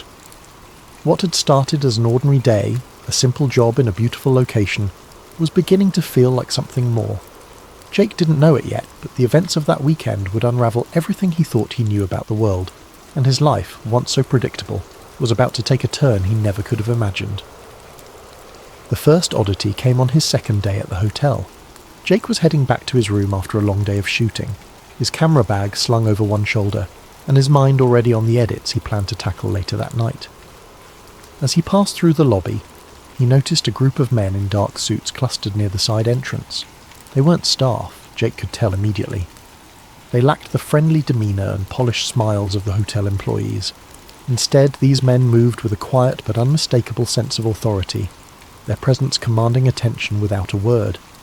Their voices were low, their conversations clipped, as they murmured into discreet earpieces. Jake couldn't make out what they were saying, but their body language told a story of urgency and precision. Each man stood straight, their eyes scanning the room with practiced subtlety. Jake slowed his steps, feigning a casual stretch as he observed them. His gaze drifted toward the side entrance, where several black SUVs were parked in a neat row. The vehicles were unmarked, their windows tinted so dark they reflected the towering pine trees outside like polished obsidian. Jake's curiosity flickered to life. He had seen his share of private security over the years, bodyguards for wealthy clients or high-ranking executives, but this felt different. There was a weight to the atmosphere, an intensity that he couldn't quite put his finger on. He lingered in the lobby for a moment longer, pretending to check his phone while he watched the group out of the corner of his eye. They were speaking too quietly for him to catch any words, but their clipped tones and the way they occasionally glanced toward the SUVs hinted at something serious. He told himself it wasn't his business, and continued toward the elevator, his footsteps echoing faintly against the marble floor. But even as the doors closed behind him, the scene in the lobby lingered in his mind. Who were those men? And what kind of event required such heavy-handed security? The following day, Jake's suspicions grew. It began subtly, with the arrival of a new group of guests in the late morning. He was setting up his equipment in one of the conference rooms when he noticed them entering through a side hallway. There were about a dozen of them, men and women alike, each impeccably dressed in tailored suits and designer shoes. They walked in pairs, their movements purposeful, their voices hushed. Jake couldn't hear what they were saying, but the tension in their interactions was palpable. They weren't laughing or making small talk like the other attendees. Instead, they exchanged glances that seemed loaded with unspoken meaning. Jake stepped behind his tripod, using it as a cover to watch them more closely. He noticed small details that made his pulse quicken.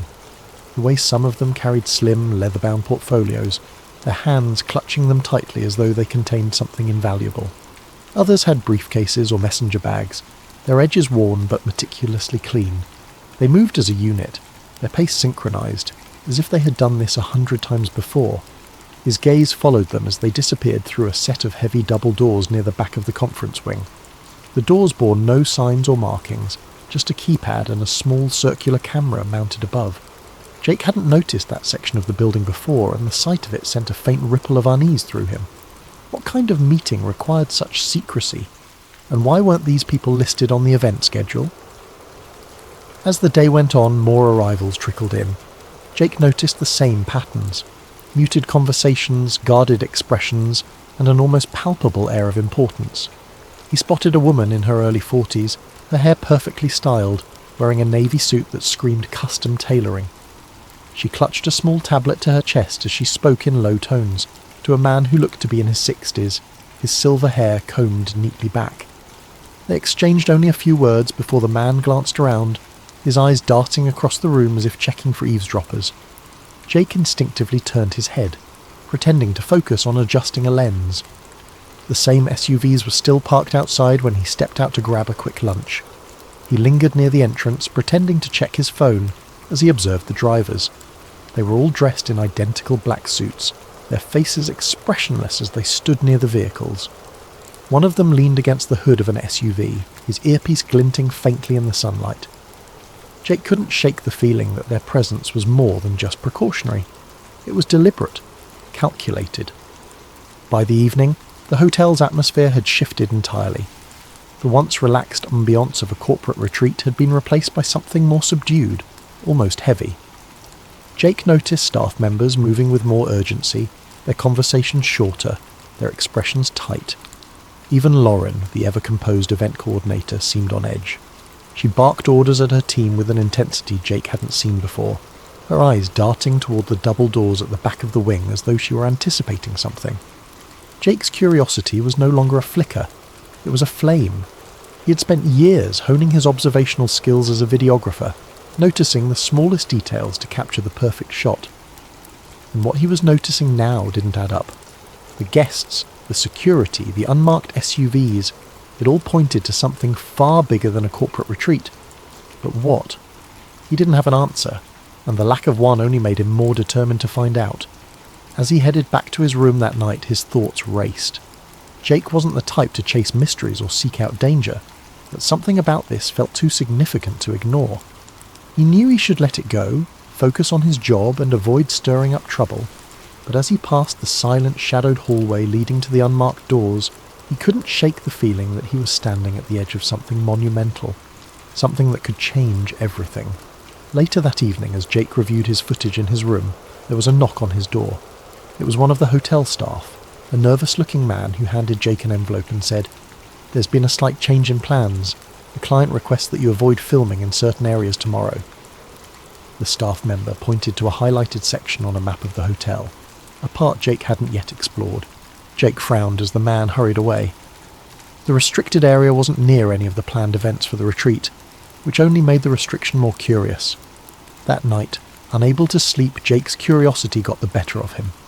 He grabbed his camera and decided to take a walk. The hotel was quiet, its grand hallways illuminated by soft golden light. He wandered toward the restricted area, telling himself he just wanted to see what all the fuss was about. He wasn't planning to film, just a quick look and then back to bed. When he reached the cordoned-off wing, he noticed 2 security guards stationed at a set of double doors. They were chatting in low voices, their posture relaxed.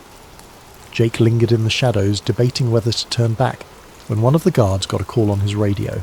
The other followed him down the hall, leaving the entrance momentarily unguarded. Jake's pulse quickened. This was his chance. He slipped through the doors, moving as quietly as he could. The corridor beyond was dimly lit, the air cooler, almost sterile.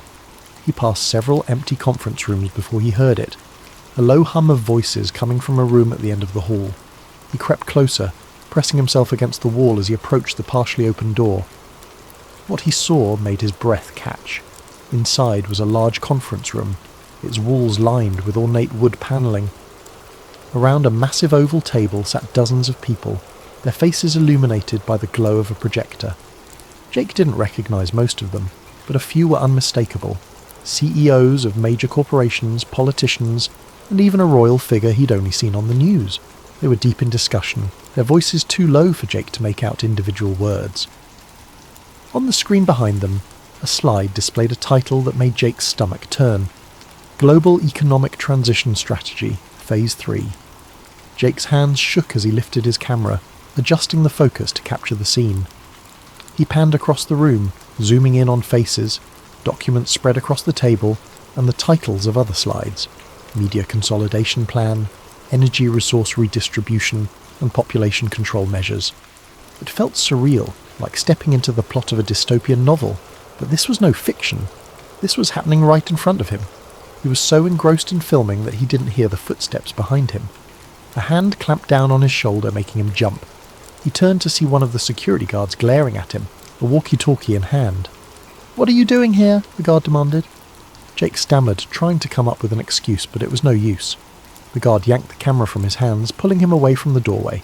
Jake caught one last glimpse of the room, the projector screen now displaying a list of future meeting dates and locations, before the door was slammed shut. "Come with me," the guard said, his grip firm. Jake's mind raced. He was in trouble, serious trouble. But more than that, he was terrified of what he'd just uncovered. The guards took Jake to a small windowless room and left him there, alone, for what felt like hours. His thoughts spiraled as he sat in the hard plastic chair, staring at the blank walls. Would they call the police? Or worse, would they make him disappear? The men and women in that room weren't just powerful, they were untouchable. Finally the door opened, and a man in a tailored suit stepped inside. He closed the door quietly, his expression unreadable as he took a seat across from Jake. "Mr. Wilder," he said, his voice calm but firm, "you've stumbled into something you shouldn't have." Jake didn't respond, his throat dry. The man placed Jake's camera on the table between them. "This footage never leaves this room," he said. "Do you understand?" Jake hesitated, then nodded. He didn't have much choice. The man leaned forward, his tone softening just slightly. "You seem like a smart guy. Let me give you some advice. Walk away. Forget what you saw. This isn't your fight." Before Jake could reply, the door opened again, and two guards entered. They escorted him out of the room, down a series of hallways, and out of the hotel. They returned his camera, minus the memory card, and told him in no uncertain terms to leave and never come back. But Jake couldn't walk away. The memory of what he'd seen burned in his mind, the fragments of conversation he'd overheard replaying in his head. He knew he was in danger, but he also knew the world needed to know the truth. Over the following weeks, Jake began piecing together the breadcrumbs. He researched the Bilderberg Group, an annual meeting of elites shrouded in secrecy, and matched the faces he'd seen to public figures. He found mentions of other meetings, hidden in plain sight, and began documenting their locations and agendas. It became an obsession. Jake worked in secret, uploading encrypted videos and files to anonymous forums. He knew the risks, but the pull to expose the truth was stronger than his fear. Then, one night, as Jake sat hunched over his laptop in his darkened apartment, he heard a knock at the door. His blood ran cold. He hadn't told anyone where he lived, not since he'd started digging deeper. He closed his laptop, his heart pounding as the knock came again, louder this time. He never answered the door. Thank you for joining us tonight on Sleep Theories. Let this story remind us of the hidden forces at play in our world, and the courage it takes to seek the truth. May your dreams be filled with curiosity and wonder, and may you sleep soundly knowing that even the darkest mysteries can be brought to light. Sweet dreams, and good night. Liam Mercer had always prided himself on being a man of reason. In a world teeming with chaos and half-truths, he found comfort in the certainty of logic. He lived by it, letting it guide his every decision. His colleagues joked that he was the go-to guy for answers, the one who could debug a computer and a bad day with the same steady, pragmatic approach. To Liam, every problem was a puzzle. Every puzzle had a solution, and no solution required jumping to far-fetched conclusions. His mornings were as structured as his mindset. Liam woke at 7 a.m. sharp to the buzz of an alarm that never once needed snoozing. He brewed a single cup of dark roast coffee, black with no sugar, just the way he liked it, and scanned the news on his tablet. World events, tech updates, local weather, everything was absorbed with the detached interest of someone who preferred facts over opinions. No drama, no conspiracies, just data. His apartment was an extension of this philosophy. Neat, efficient, and minimal. Every piece of furniture served a purpose, and every cable was neatly tucked away. The walls were painted a cool grey, the shelves lined with books on coding, system architecture, and the occasional sci-fi novel he'd begrudgingly admit to enjoying. Even his closet was a study in simplicity, a palette of blues, greys and blacks that made getting dressed in the morning an effortless decision. Work was much the same. Liam arrived at the office 10 minutes early every day. greeted the receptionist with a polite nod and slipped into his cubicle like clockwork. His desk was as organised as the rest of his life. A perfectly centred monitor, a keyboard free of fingerprints, and a small potted plant that added just the right touch of humanity to an otherwise sterile setup. He liked his job, though he wouldn't call it a passion. It was reliable, steady, and predictable. Everything Liam valued. What set Liam apart wasn't his skill with technology, though he was undeniably good at what he did. It was his unshakable practicality. While others speculated about the why behind a glitch or a crash, Liam focused on the how. Why did it happen? He didn't care much. How do you fix it? That was his concern. When his colleagues spun theories about potential causes, Liam simply rolled up his sleeves and got to work, his fingers flying over the keyboard with the kind of precision that only came from years of practice. Outside of work, Liam's life was equally unremarkable, though not unpleasant. He frequented the same coffee shop every Saturday, ordered the same latte, and sat in the same corner booth. He enjoyed hiking the nearby trails, though he always stuck to the marked paths. His social circle was small but reliable, consisting of a few old friends who shared his preference for board games over bar hopping, and debates about movie plot holes over small talk. To anyone observing from the outside, Liam's life might have seemed dull, but to him it was exactly as it should be. He didn't crave adventure or intrigue. He didn't need the thrill of the unknown. His world was orderly, his days predictable, and he liked it that way. If there was one thing Liam disliked, it was chaos. Anything that disrupted the carefully constructed rhythm of his life, and that's why the events that followed were so profoundly unsettling. Liam Mercer was a man who believed in the tangible, the explainable, and the logical. But as he would soon discover, not everything in life could be so neatly categorized. Sometimes, the answers defied explanation, and the questions were bigger than he ever imagined. Liam's palms felt clammy as he typed, trying to maintain a facade of normalcy. He glanced at the technician, whose sharp gaze lingered on the screen for a beat too long. Liam could feel his pulse thundering in his ears, each second stretching out as if time itself were conspiring against him. He resisted the urge to wipe his hands on his jeans, knowing any sign of nervousness could draw attention. "Good," the technician said curtly, crossing his arms. "Management doesn't like delays." Liam forced a small nod and turned back to the server. He clicked through the routine diagnostic checks, his mind racing in 1,000 different directions. He couldn't unsee what he'd just uncovered. Those diagrams, the logs, the video. It was real. It had to be. Every instinct told him this wasn't just some elaborate prank or experimental concept. The level of detail, the complexity of the data. It was unlike anything he'd encountered in his years of IT work. He glanced at the technician again, his peripheral vision catching the way the man's posture was just a bit too rigid, his fingers tapping a slow rhythm against his arm. Liam kept his movements deliberate, steady, as he pretended to work through the final steps of the server repair. His internal clock told him he'd been in the room too long. Suspicion was the last thing he needed right now. "I'll need a few more minutes," Liam said, keeping his voice neutral. The encryption was layered in a way I didn't expect. The technician's brow furrowed slightly, but he didn't respond. Instead, he leaned against the doorframe, his watchful eyes never leaving Liam. The tension in the room felt suffocating, like an invisible weight pressing down on him. Liam couldn't help but wonder if the technician knew, or at least suspected, what he'd seen. As Liam finished the diagnostics, his thoughts churned. What should he do next? If he left the files alone, he might walk away without further incident. But if this information was as significant as it seemed, was it ethical, or even safe, to pretend he hadn't seen it? He wanted answers, but more than that, he wanted to ensure that whatever this technology was, it wouldn't endanger anyone. "I'll test the backup now," Liam said, his tone as professional as he could muster.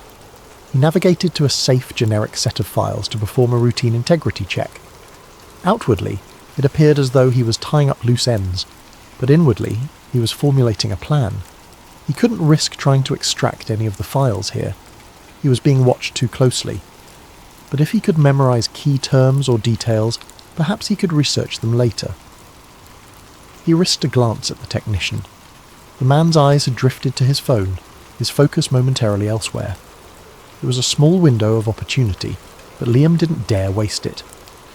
He opened the diagnostic console and quickly typed a few innocuous-looking lines of code, embedding a simple keylogger that would give him remote access to the server once he was off-site. He knew it was a gamble. If anyone noticed the intrusion, it could blow his cover. But the curiosity burning inside him outweighed the risk. "There," Liam said, his voice steady. "The server's stable now. You shouldn't have any more issues." The technician stepped forward, glancing at the monitor. "Good. I'll need you to file a report before you leave. Standard protocol." "Of course," Liam said, already standing and gathering his tools. He kept his expression neutral, even as his mind screamed at him to leave as quickly as possible. The technician escorted him to a small office where he was handed a clipboard with a form to fill out. The questions were standard: details of the issue, steps taken to resolve it, and confirmation of the server's restored functionality. Liam filled it out meticulously, careful not to let his handwriting betray his nerves. When he handed it back, the technician skimmed it briefly before giving a curt nod. "You're clear to go," he said, gesturing toward the exit. Liam forced a smile. "Thanks, let me know if anything else comes up." The walk back through the building felt interminable. He passed through the same security checkpoints, presenting his ID and signing out as required. Every step felt heavier than the last, his stomach twisting with the knowledge of what he'd seen and what he'd done. By the time he reached his car, his hands were trembling. He fumbled with the keys, taking a deep breath to steady himself before sliding into the driver's seat. The drive home was a blur. His thoughts swirled like a storm, replaying the images on the screen, the strange terminology, the vanishing man in the video. He couldn't shake the feeling that he'd just opened a door he was never meant to see, let alone step through. And yet, part of him was exhilarated.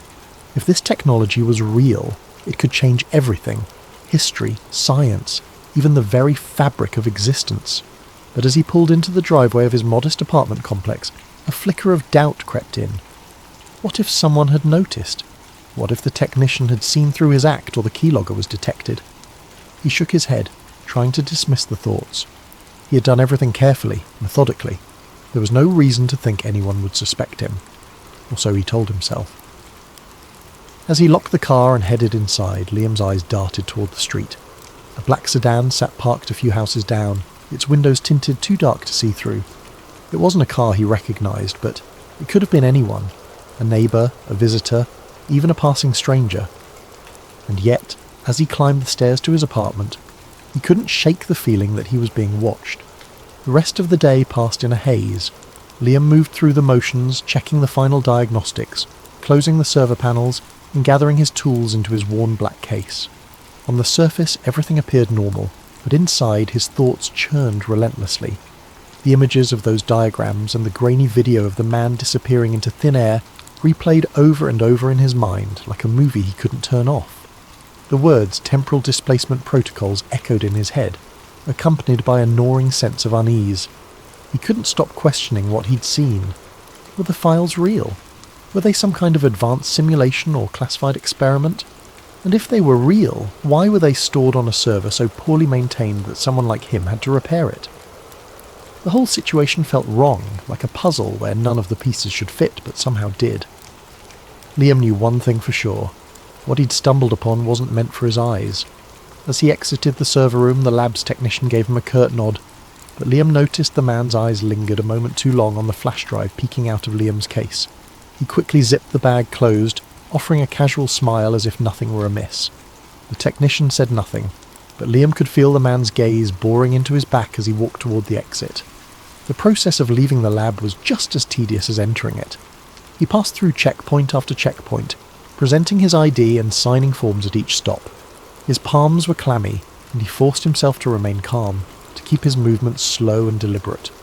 Each guard seemed to scrutinize him just a little more than they had that morning, their eyes lingering on his badge or scanning his bag with what felt like extra care. Liam reminded himself to breathe. They had no reason to suspect him, no way of knowing he'd accessed the files. He had done his work, fixed the problem, and left the lab as instructed. At least, that's what it looked like. Finally, after what felt like an eternity, Liam stepped out into the crisp late afternoon air. The sun was beginning to dip below the horizon, casting long shadows across the parking lot. He inhaled deeply, the scent of rain in the distance cutting through his spiralling thoughts. His car was parked in the far corner, away from the other vehicles. As he approached it, the flash drive in his bag seemed to grow heavier, its weight pressing against his mind. Was it a mistake to take it? Should he have left everything behind and walked away? The questions swirled, unanswered, as he climbed into the driver's seat and started the engine. The drive home felt surreal, the hum of the car blending with the noise in his head. He replayed the events in his mind, searching for signs he might have missed. An offhand comment from the technician, the guarded glances of the security staff. Did they know? Could they suspect? Or was he simply being paranoid? Liam glanced at the flash drive resting on the passenger seat, its plastic casing catching the fading light. The small device felt like a ticking time bomb, its contents holding answers he wasn't sure he wanted. But he couldn't ignore it. Not now. Not after what he'd seen. His logical side told him to destroy it, to rid himself of the evidence and pretend none of this had ever happened. But the part of him driven by curiosity, by the need to understand, won out. By the time he pulled into his apartment complex, dusk had settled over the city. Liam parked his car in its usual spot, pausing for a moment to scan the lot. Most of the spaces were empty, the faint glow of porch lights illuminating a handful of vehicles. His eyes lingered on a black SUV parked near the entrance, its windows tinted so dark they reflected the dim streetlights. It could have been anyone's car, but something about it made him pause. He shook his head, dismissing the thought as paranoia, and grabbed the flash drive before heading inside. In the safety of his apartment, Liam set his tools down and locked the door behind him. The silence was heavy, broken only by the faint hum of his refrigerator. He stood in the entryway for a moment, clutching the flash drive in his hand before heading to his desk. His laptop sat waiting, the screen dark but ready. He hesitated, the weight of what he was about to do settling over him like a shroud. Liam placed the flash drive on the desk and stared at it, his heart pounding in his chest. The questions that had haunted him all afternoon now seemed louder, more insistent.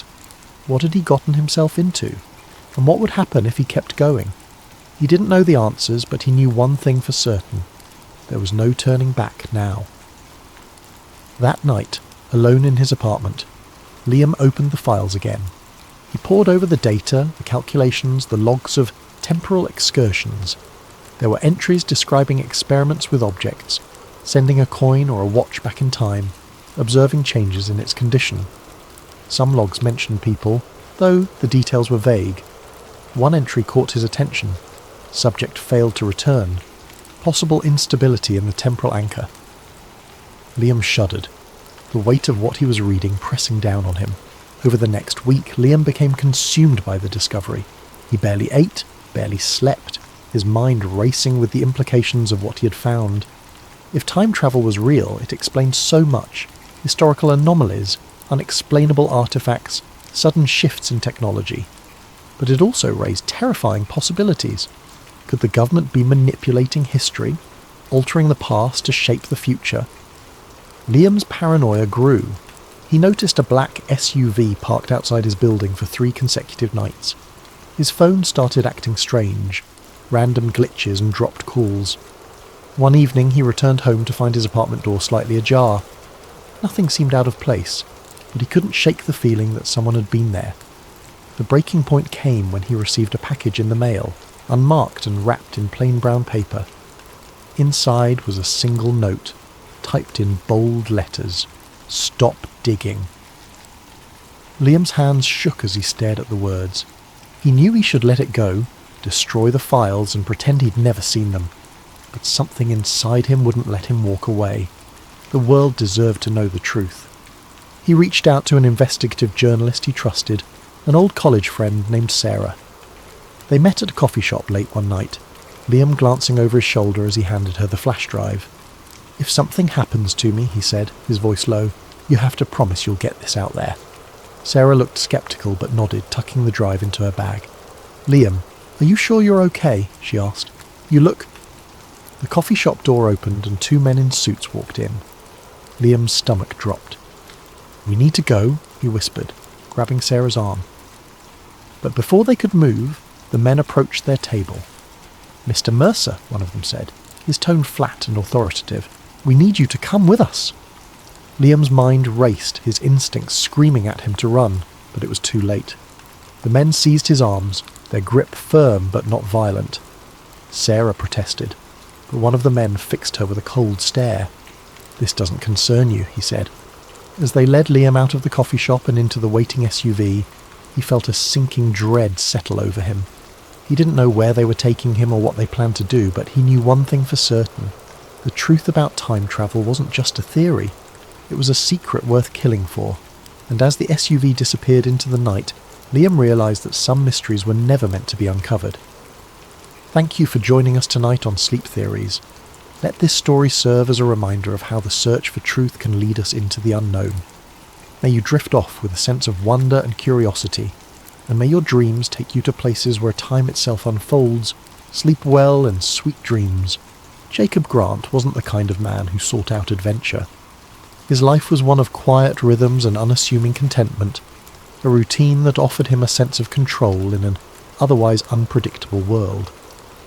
As the librarian of a quaint New England town, his days were steeped in the smell of old books and the soft hum of fluorescent lights. He loved the orderly comfort of his job, organising card catalogues, helping a young reader find their next favourite story, and watching the sunbeam patterns shift across the reading tables as the hours passed. Every morning began the same way. Jacob would wake at precisely 6:30 a.m, brew a pot of coffee, and retrieve the local paper from the front porch of his small weathered home. He found a certain solace in the rustling of the pages, the way the ink stained his fingers, and the familiar cadence of small-town headlines. A local charity drive, the annual Fall Festival, a feature on Mrs. Patterson's award-winning garden. He read every article, not because he was particularly invested, but because it was part of the ritual, a tether to the predictable. Afternoons were spent among the towering shelves of the library, a building as old and storied as the books it housed. Jacob knew every corner of the place, the creak in the third step of the back staircase, the spot where the afternoon sun hit the stained glass window just right, the faint scent of mildew in the history section. He had worked there for over a decade and felt a sense of quiet pride in his role as the town's unofficial gatekeeper of knowledge. The library was more than his workplace, it was his sanctuary. The soft murmur of patrons, the rhythmic clatter of the card catalogue drawers, and the occasional distant thud of a book being reshelved created a symphony of sounds that Jacob found deeply comforting. It was a place where time seemed to slow, where the chaos of the outside world could be left at the door. Jacob took great pleasure in guiding patrons through the labyrinth of stories, often recommending books he himself had loved. His eyes would light up as he described a plot twist or a particularly poetic passage, and for those brief moments his quiet demeanour would bloom into enthusiasm. Evenings were his time to unwind. After the library closed, Jacob would return to his modest home, a cosy bungalow adorned with ivy climbing its weathered brick facade. He'd prepare a simple dinner, usually something like soup or a grilled cheese sandwich, and settle into his favourite armchair with a novel. On warmer nights he might take a leisurely stroll through the quiet streets, nodding politely to neighbours who sat on their porches or walked their dogs. He loved the way the town transformed under the glow of the streetlights, the way the stillness of the night amplified the sound of his footsteps on the pavement. Jacob's weekends were equally unremarkable, filled with small pleasures that he had come to cherish. A Saturday morning visit to the farmer's market for fresh produce, an afternoon spent tinkering with the old clock in his living room, a hobby he had picked up from his late grandfather. Sundays were for church, not out of deep religious conviction, but because he enjoyed the sense of community and the familiar rhythm of the service. He wasn't lonely, not exactly. Jacob had friends, though his relationships were more cordial than close. He preferred to keep people at arm's length, finding comfort in the solitude that allowed him to retreat into his thoughts and his books. He was the kind of man who blended into the background, who was known but not truly known, a reliable fixture in the town but never the centre of its stories. And yet there was a part of Jacob that yearned for something more, though he rarely acknowledged it. Sometimes as he walked through the quiet town or shelved books in the library, he felt a faint tug of curiosity, a whisper of longing for something beyond the predictable. It wasn't dissatisfaction exactly, but an itch he couldn't quite scratch, a sense that there might be more to the world than the comfortable bubble he'd built for himself. Jacob didn't think of himself as the adventurous type. He didn't chase after excitement or seek out the unknown. But life has a way of finding you when you least expect it, of pulling you into the extraordinary when you're content to remain in the ordinary. Jacob Grant's quiet, predictable life was about to be turned upside down, and he had no idea how much everything was about to change. It began on a chilly autumn afternoon. The air was crisp, the kind that made the leaves crunch underfoot as Jacob walked to work. He had always loved the quiet charm of his town, with its cobblestone streets and ivy-covered buildings. It was the kind of place where everyone knew everyone else, where secrets were few and far between, or so he thought. That day, as he arrived at the library, he found a small, unmarked package sitting on the steps. It was plain, wrapped in brown paper with no return address, and his name was scrawled across it in uneven handwriting. Frowning, Jacob picked it up, his fingers brushing against the coarse paper. He assumed it was a donation. People often dropped off books for the library, but something about this package felt different. Curiosity burned brighter than caution as Jacob carefully carried the package to the library's back office, a dimly lit room cluttered with forgotten tomes and dusty archives. The quiet hum of the building seemed to amplify his unease as he set the package on the desk, the weight of it sending an unexplainable chill through him. His hands trembled slightly as he peeled back the brown paper wrapping, revealing a worn leather-bound notebook. Its age was evident, the edges frayed, the leather cracked in places. The faint outline of an eagle clutching an unfamiliar insignia was embossed on the cover, faded but unmistakably deliberate. It wasn't any symbol Jacob had seen before, and its presence seemed to carry an unspoken gravity. Tucked into the front of the notebook was a folded piece of paper. The words scrawled across it in bold, uneven letters sent a shiver down his spine. "Do not ignore this." Jacob stared at the message for a long moment, his breath shallow. His first instinct was to laugh it off, to tell himself it was some elaborate prank. But there was something about the notebook, its weight, its smell, the tangible history that radiated from it, that made the warning impossible to dismiss. Taking a steadying breath, he unfolded the notebook's brittle cover and began flipping through its pages. What greeted him was a chaotic maze of handwritten notes, precise diagrams, and what appeared to be official documents. The handwriting varied in style and intensity, some pages neatly scripted, others frantic and scrawled as though written in haste. Many of the documents bore stamps and seals. Top secret, classified, and eyes only were repeated throughout. Jacob felt his pulse quicken. These weren't the kind of words you found in old notebooks left lying around. As he scanned the pages, certain terms leapt out at him like fragments of a dark puzzle. Operation Paperclip, V2 rockets, biological warfare research, intelligence collaboration. Diagrams of rockets and chemical compounds were interspersed with lists of names, some neatly typed, others scratched into the margins as though added later. The notes told a story, a fragmented, haunting story about an operation conducted by the US government in the shadow of World War II. Jacob leaned closer, his fingers tracing over faded ink as he pieced together what the notebook described. According to the notes, Operation Paperclip was a covert program orchestrated in the late 1940s. Its aim was to recruit German scientists, engineers and technicians, many of whom had worked for the Nazi regime. These men weren't just scientists, they were individuals with ties to atrocities, the architects of devastating weapons and experiments, and yet they were quietly brought to the United States to work on cutting-edge technology, their pasts swept under the rug in the name of progress. Jacob's stomach churned as he read descriptions of their contributions, the development of V2 rockets, early missile systems, and even projects that hinted at more sinister undertakings, biological research, psychological manipulation. One name caught his attention, Werner von Braun, a man celebrated as a hero of the US space program. Yet here, his name appeared alongside accounts of wartime rocket programs that had left devastation in their wake. The deeper Jacob delved, the more disturbing the story became. Some of the notes hinted at government cover-ups, carefully orchestrated efforts to erase the scientists' wartime affiliations from public record. There were references to fabricated employment histories, falsified immigration papers, and the relocation of families to quiet towns where their pasts would go unnoticed. The notebook detailed an intricate web of secrecy, one that stretched across continents and decades.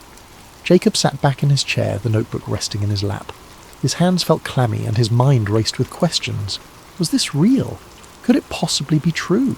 The seals and signatures, the painstakingly detailed diagrams, they all seemed genuine. And yet the story it told was so extraordinary, so damning, that part of him wanted to believe it was nothing more than a fabrication. But as he thumbed through the notebook again, he realised that if it were a hoax, it was an elaborate one. The sheer volume of detail, the specific dates and locations, the references to obscure government agencies, it was too precise, too consistent to dismiss outright. Jacob felt a cold knot of unease settle in his stomach. If this was real, then he was holding evidence of one of the most chilling secrets in modern history. He flipped back to the first page, reading the phrase, "Do not ignore this," once more. The words felt like a challenge, a dare to keep digging. Jacob wasn't sure he wanted to know more, but he also knew he wouldn't be able to stop himself. The quiet librarian who had spent his days cataloguing books and reading about history was now entangled in a piece of it, an ominous, hidden piece that someone clearly wanted to stay buried. His eyes darted to the door, half expecting someone to burst in and demand the notebook back. The library was silent, its dimly lit aisles empty, but Jacob's sense of safety had been shaken. He knew his life would never feel so predictable again. He wasn't sure if that thought thrilled him or terrified him. Over the following days, Jacob's obsession grew, consuming every moment of his waking life. The notebook and the cryptic warning it contained had unlocked a door he couldn't close, revealing a shadowy narrative that felt both unreal and undeniable. His once quiet evenings were now spent hunched over his desk, surrounded by a fortress of documents, declassified files, and hastily scribbled notes. The more he uncovered, the more sinister the story became. Operation Paperclip wasn't just a footnote in history. It was a sprawling operation, intricately linked to the Cold War arms race, the dawn of space exploration, and the rise of clandestine government power. Jacob felt a mix of awe and horror as he pieced together the connections. The very men whose names were etched in history as pioneers of rocketry and aviation had also been architects of wartime atrocities. The realization left a sour taste in his mouth. Werner von Braun, the charismatic face of NASA's Apollo program, had overseen the development of the V2 rockets used to devastate London during the war. Arthur Rudolph, a celebrated figure in American aerospace engineering, had managed the construction of those rockets in underground factories manned by slave labour. Kurt de Bus, another name that appeared repeatedly in Jacob's research, had been a member of the SS, directly complicit in Nazi operations. These men weren't just brought to the US, they were celebrated, their pasts carefully sanitised, their contributions woven into the fabric of America's technological triumphs. Each discovery made Jacob's chest tighten. It wasn't just the moral compromises that disturbed him, it was the realisation of how deeply this deception had been buried. He uncovered declassified memos outlining the lengths to which government agencies had gone to obscure the scientists' Nazi affiliations. Employment records were falsified, public statements choreographed, and media narratives shaped to portray these men as heroes rather than war criminals. Jacob's research began to spiral into darker territory. The deeper he dug, the more tangled the web became. He found references to other classified projects connected to Paperclip, projects with vague, ominous names like Operation Bluebird and MK Ultra. These weren't just scientific endeavours, they were experiments in psychological manipulation, mind control and chemical warfare. The implications were staggering. How much of what he thought he knew about post-war America had been carefully constructed lies? And then there was the black sedan. At first, Jacob had dismissed it as coincidence, a neighbour's visitor perhaps, or a passing delivery driver. But as the days went on, the car's presence became harder to ignore. It appeared at odd hours, parked across the street or a few houses down, its dark windows impenetrable. Sometimes he thought he saw movement inside, a faint flicker of a shadow shifting in the driver's seat, but every time he tried to approach, the car would start up and drive away. Jacob's unease turned to paranoia. He began checking his locks twice, then 3 times before going to bed. He closed the curtains earlier each evening, afraid of what, or who, might be watching from the street. His nights became restless. haunted by the voice on the phone and the suffocating sense that he was being monitored. Despite his growing fear, Jacob couldn't stop. If anything, the warning only fueled his determination. Someone wanted him to stop digging, which meant he was onto something important. He dove deeper into government archives, poring over obscure academic papers and forgotten journalistic exposés. He even began visiting the homes of retired academics and journalists, trying to piece together the fragments of suppressed stories. During one such visit, he met an elderly man named Howard, a former investigative journalist who had spent decades trying to uncover the truth about Operation Paperclip. Howard's frail hands trembled as he sifted through a box of old notes and clippings. "I tried," he said, his voice barely a whisper. "I tried to tell the story, but no one wanted to hear it. The government silences people like us." Jacob's heart sank as Howard described the intimidation tactics he had faced. Anonymous threats, financial ruin, even the mysterious disappearance of colleagues. "They'll come for you too," Howard warned, his sunken eyes locking onto Jacob's. "If you've gotten this far, you've already crossed the line." Jacob left Howard's house feeling both validated and terrified. The old man's warnings echoed in his mind as he drove home, his knuckles white on the steering wheel. Was he being reckless? Was the truth worth the risk? That night the phone rang again. Jacob hesitated before answering, his hand hovering over the receiver as dread coiled in his chest. Finally he picked up, his voice trembling. "Hello?" This time the voice was clear and unmistakably human. "You've gone too far, Mr. Grant," the caller said, their tone flat and emotionless. "We won't warn you again." The line went dead. Jacob stared at the phone in his hand, his heart pounding in his ears. He had never given his name to anyone connected to his research. Whoever was behind this knew far more about him than he was comfortable with. Panic set in. He began frantically backing up his research, scanning documents and saving them to multiple hard drives. He reached out to a trusted friend, asking them to hold on to a copy just in case. But even as he tried to secure his findings, a nagging sense of futility gnawed at him. He was up against forces far more powerful than he could comprehend, let alone fight. The next morning, the black sedan was gone. For a brief moment, Jacob felt a flicker of relief, until he noticed the small envelope slipped under his front door. His hands shook as he opened it, revealing a single sheet of paper, typed in bold letters with the words, "This is your last chance." Jacob sat down, the weight of the message crushing him. He realized he had two choices: stop everything, destroy his research, and return to his quiet life, or push forward, knowing full well the danger that awaited. He stared at the notebook on his desk, its pages a silent challenge. In the end, Jacob chose truth over safety. 2 nights later, Jacob vanished. His home was left undisturbed, the lights still on, a mug of tea cooling on the kitchen counter. The notebook was gone, as were the files he had collected. The only clue to his fate was a faint tyre track in the gravel outside his home, leading into the dark. Jacob's disappearance would never be investigated. To the world, he was just another librarian who had quietly slipped away. But those who knew him best whispered of the secrets he'd uncovered, of the lengths he had gone to expose the truth. In the weeks that followed, whispers began to circulate in the town. Some said Jacob had simply left, tired of his quiet life. Others believed he had uncovered something dangerous, something that had cost him his freedom, or worse. The truth, like the secrets he had uncovered, remained hidden in the shadows. Thank you for joining us tonight on Sleep Theories. Let this story of secrets and disappearances remind us of the mysteries that linger in the corners of history, waiting to be uncovered. Sleep well, and may your dreams be filled with wonder and curiosity. Sweet dreams. Welcome to Sleep Theories, the channel where we explore some of the most intriguing ideas and conspiracies in a calming and reflective way, perfect for winding down and drifting off to sleep. Tonight, we're diving into a chilling and mysterious story, one of secrets, shadows, and the unimaginable consequences of stumbling upon something you were never meant to see. Before we begin, I'd like to invite you to comment below and share where you're listening from and what time it is. It's fascinating to know how we're all connected through these shared stories and ideas. If you enjoy these reflective narratives, please subscribe to Sleep Theories so we can continue bringing you thought-provoking tales like this one. Now find a comfortable position, Let your mind relax, and join me as we journey into a world where one man's ordinary life spirals into the unknown, a world of government experiments, hidden compounds, and the price of seeking the truth.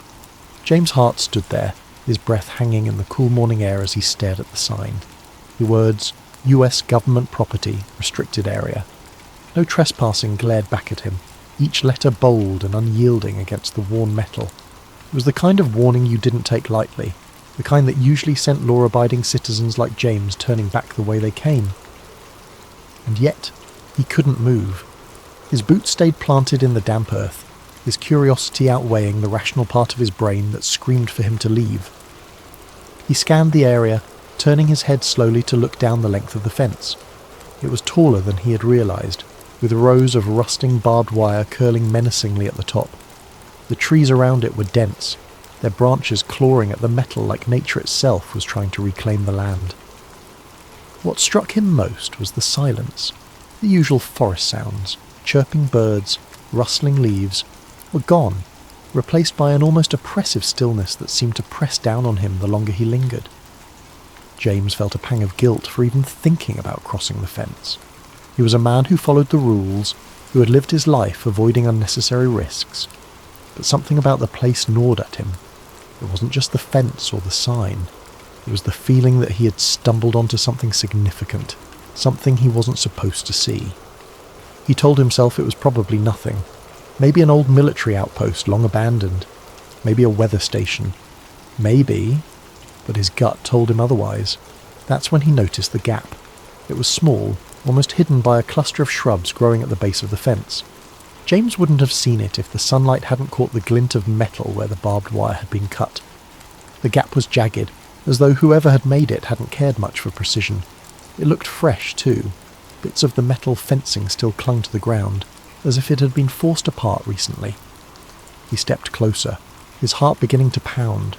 The gap didn't look like an official entrance. It looked unauthorized, like someone else had been here, someone who wasn't supposed to be. The thought made James hesitate, a chill running down his spine. If someone had cut their way in, they'd done so for a reason, and if they'd gone to that much trouble, whatever lay beyond the fence was likely worth hiding, or discovering. James knelt down, brushing a hand over the torn edges of the wire. His fingers trembled slightly as he touched the cold, sharp metal. He glanced around, half expecting to see a patrol or hear the bark of a guard dog, but the forest remained silent. He couldn't shake the feeling that he was being watched, though he knew it was probably just his nerves. The rational side of his brain begged him to turn back. "This isn't your business," it whispered. "You don't need to know what's in there. Just go home."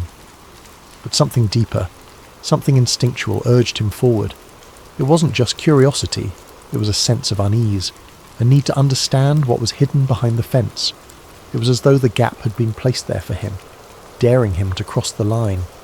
Before he could talk himself out of it, James took a deep breath and stepped through. The world seemed to change the moment he crossed the threshold. The air felt heavier, cooler, as though he had entered a different realm. The trees on this side of the fence were darker, their branches tangled like skeletal fingers reaching for the sky. The ground was soft and uneven, the moss beneath his boots muffling his steps. James moved cautiously, keeping low as he navigated the unfamiliar terrain. Every sound felt magnified, the crunch of leaves underfoot, the faint rustle of his jacket. His pulse thundered in his ears, but he kept moving, drawn forward by an invisible force. He didn't know what he was looking for, but he felt certain he would know it when he found it. The forest seemed to close in around him as he pressed deeper. The light filtering through the canopy grew dimmer, casting long shadows that danced with every movement of the trees. James felt a growing sense of unease, like he was being funneled towards something he couldn't yet see. He paused to catch his breath, leaning against a tree and glancing back the way he had come. The fence was no longer in sight, obscured by the dense undergrowth. For a moment he considered turning back, but the thought of leaving without answers felt unbearable. He pressed on, his senses on high alert. Then, through the thick curtain of trees, he saw it. A clearing. The sight made him stop in his tracks, his breath catching in his throat. It was unlike anything he had expected. He crouched low, creeping toward the edge of the clearing to get a better look. As he drew closer, details began to emerge. It wasn't just the clearing that was unusual, it was what stood in its centre. James squinted, his pulse quickening as he realised what he was looking at. A cluster of buildings, squat and nondescript, stood in the middle of the forest. Their concrete walls were stained with moss and streaked with rust, their windows covered with wire mesh. The dirt road wound through the clearing, leading to a set of large steel gates. Nearby, a handful of vehicles sat parked in a neat row, trucks with government plates, their sides marked with stenciled letters he couldn't quite make out. James ducked behind a tree, his mind racing. What was this place? It didn't look abandoned. Lights flickered in the windows and faint voices carried on the wind. He spotted figures moving between the buildings, some in lab coats, others in military uniforms. They moved with purpose, as though part of a carefully choreographed routine. Whatever this place was, it was active, and it was hidden for a reason. James's heart pounded as he crouched in the shadows, watching the scene unfold. Every instinct told him he shouldn't be here, that he was stepping into something far bigger than he could understand, but he couldn't look away. Something about the place drew him in, a nagging sense that he had stumbled onto something important, something he wasn't supposed to see. And yet, despite the fear gnawing at the edges of his mind, James couldn't bring himself to leave. Not yet, not without answers. Inside, the forest grew darker, the trees denser. James moved cautiously, his footsteps muffled by the soft earth. He expected to find... well, he didn't know what he expected. Maybe a weather station, or some kind of outpost. But what he found was something else entirely. After about a mile, the trees gave way to a clearing. In the centre stood a cluster of nondescript buildings, their concrete walls stained with moss and grime. A few trucks were parked nearby, their tyres caked with mud. The place looked abandoned, but as James got closer, he realised it wasn't. Lights flickered behind the windows and faint voices carried on the wind. James crouched behind a tree, his heart pounding. What was this place? He watched for a while, trying to make sense of what he was seeing. People in lab coats walked between the buildings, carrying files and equipment. Soldiers patrolled the perimeter, their rifles slung casually over their shoulders. It looked like something out of a spy movie, and James couldn't shake the feeling that he had stumbled onto something he wasn't supposed to see. That night, James couldn't sleep. The events of the day replayed endlessly in his mind, the scene at the facility refusing to fade into the background. Every time he closed his eyes, he saw the soldiers again, their movements precise, their presence unnervingly authoritative. Research facilities didn't have armed guards, especially not in the middle of nowhere, and certainly not guards who seemed so vigilant, so ready for trouble. He tossed and turned, trying to rationalise what he'd seen. Maybe it was a military outpost, some kind of training site or a storage depot for sensitive equipment. But that didn't explain the secrecy, the barbed wire fence, or the sense of isolation. It was as if the place was deliberately hidden from the world, tucked away where no one would think to look. He told himself he was overthinking it, that his imagination was running wild. Yet the image of the soldiers lingered, refusing to let him find peace. By morning, his curiosity had turned into something stronger, a need to know. He couldn't just leave it alone, not after what he'd seen. His rational mind warned him against going back, but a deeper part of him, the part that craved answers, overruled the hesitation. He decided to return, this time more prepared. James gathered his old pair of binoculars and a camera he hadn't used in years, stuffing them into a worn backpack. He threw on his hiking boots and jacket, telling himself it was just another day exploring the woods. If anyone asked, he was just a curious hiker with a camera, documenting the beauty of the forest. But in his gut, he knew this wasn't a casual outing. He was crossing a line, stepping further into something he didn't fully understand. When he reached the gap in the fence, the forest was eerily quiet. The usual hum of birdsong and rustling leaves seemed muted, as though the woods themselves were holding their breath. James crouched low as he slipped through the gap, his senses on high alert. Every sound, every shadow felt amplified, his heartbeat thudding in his chest like a drum. He followed the same path as before, weaving through the dense undergrowth until the clearing came into view.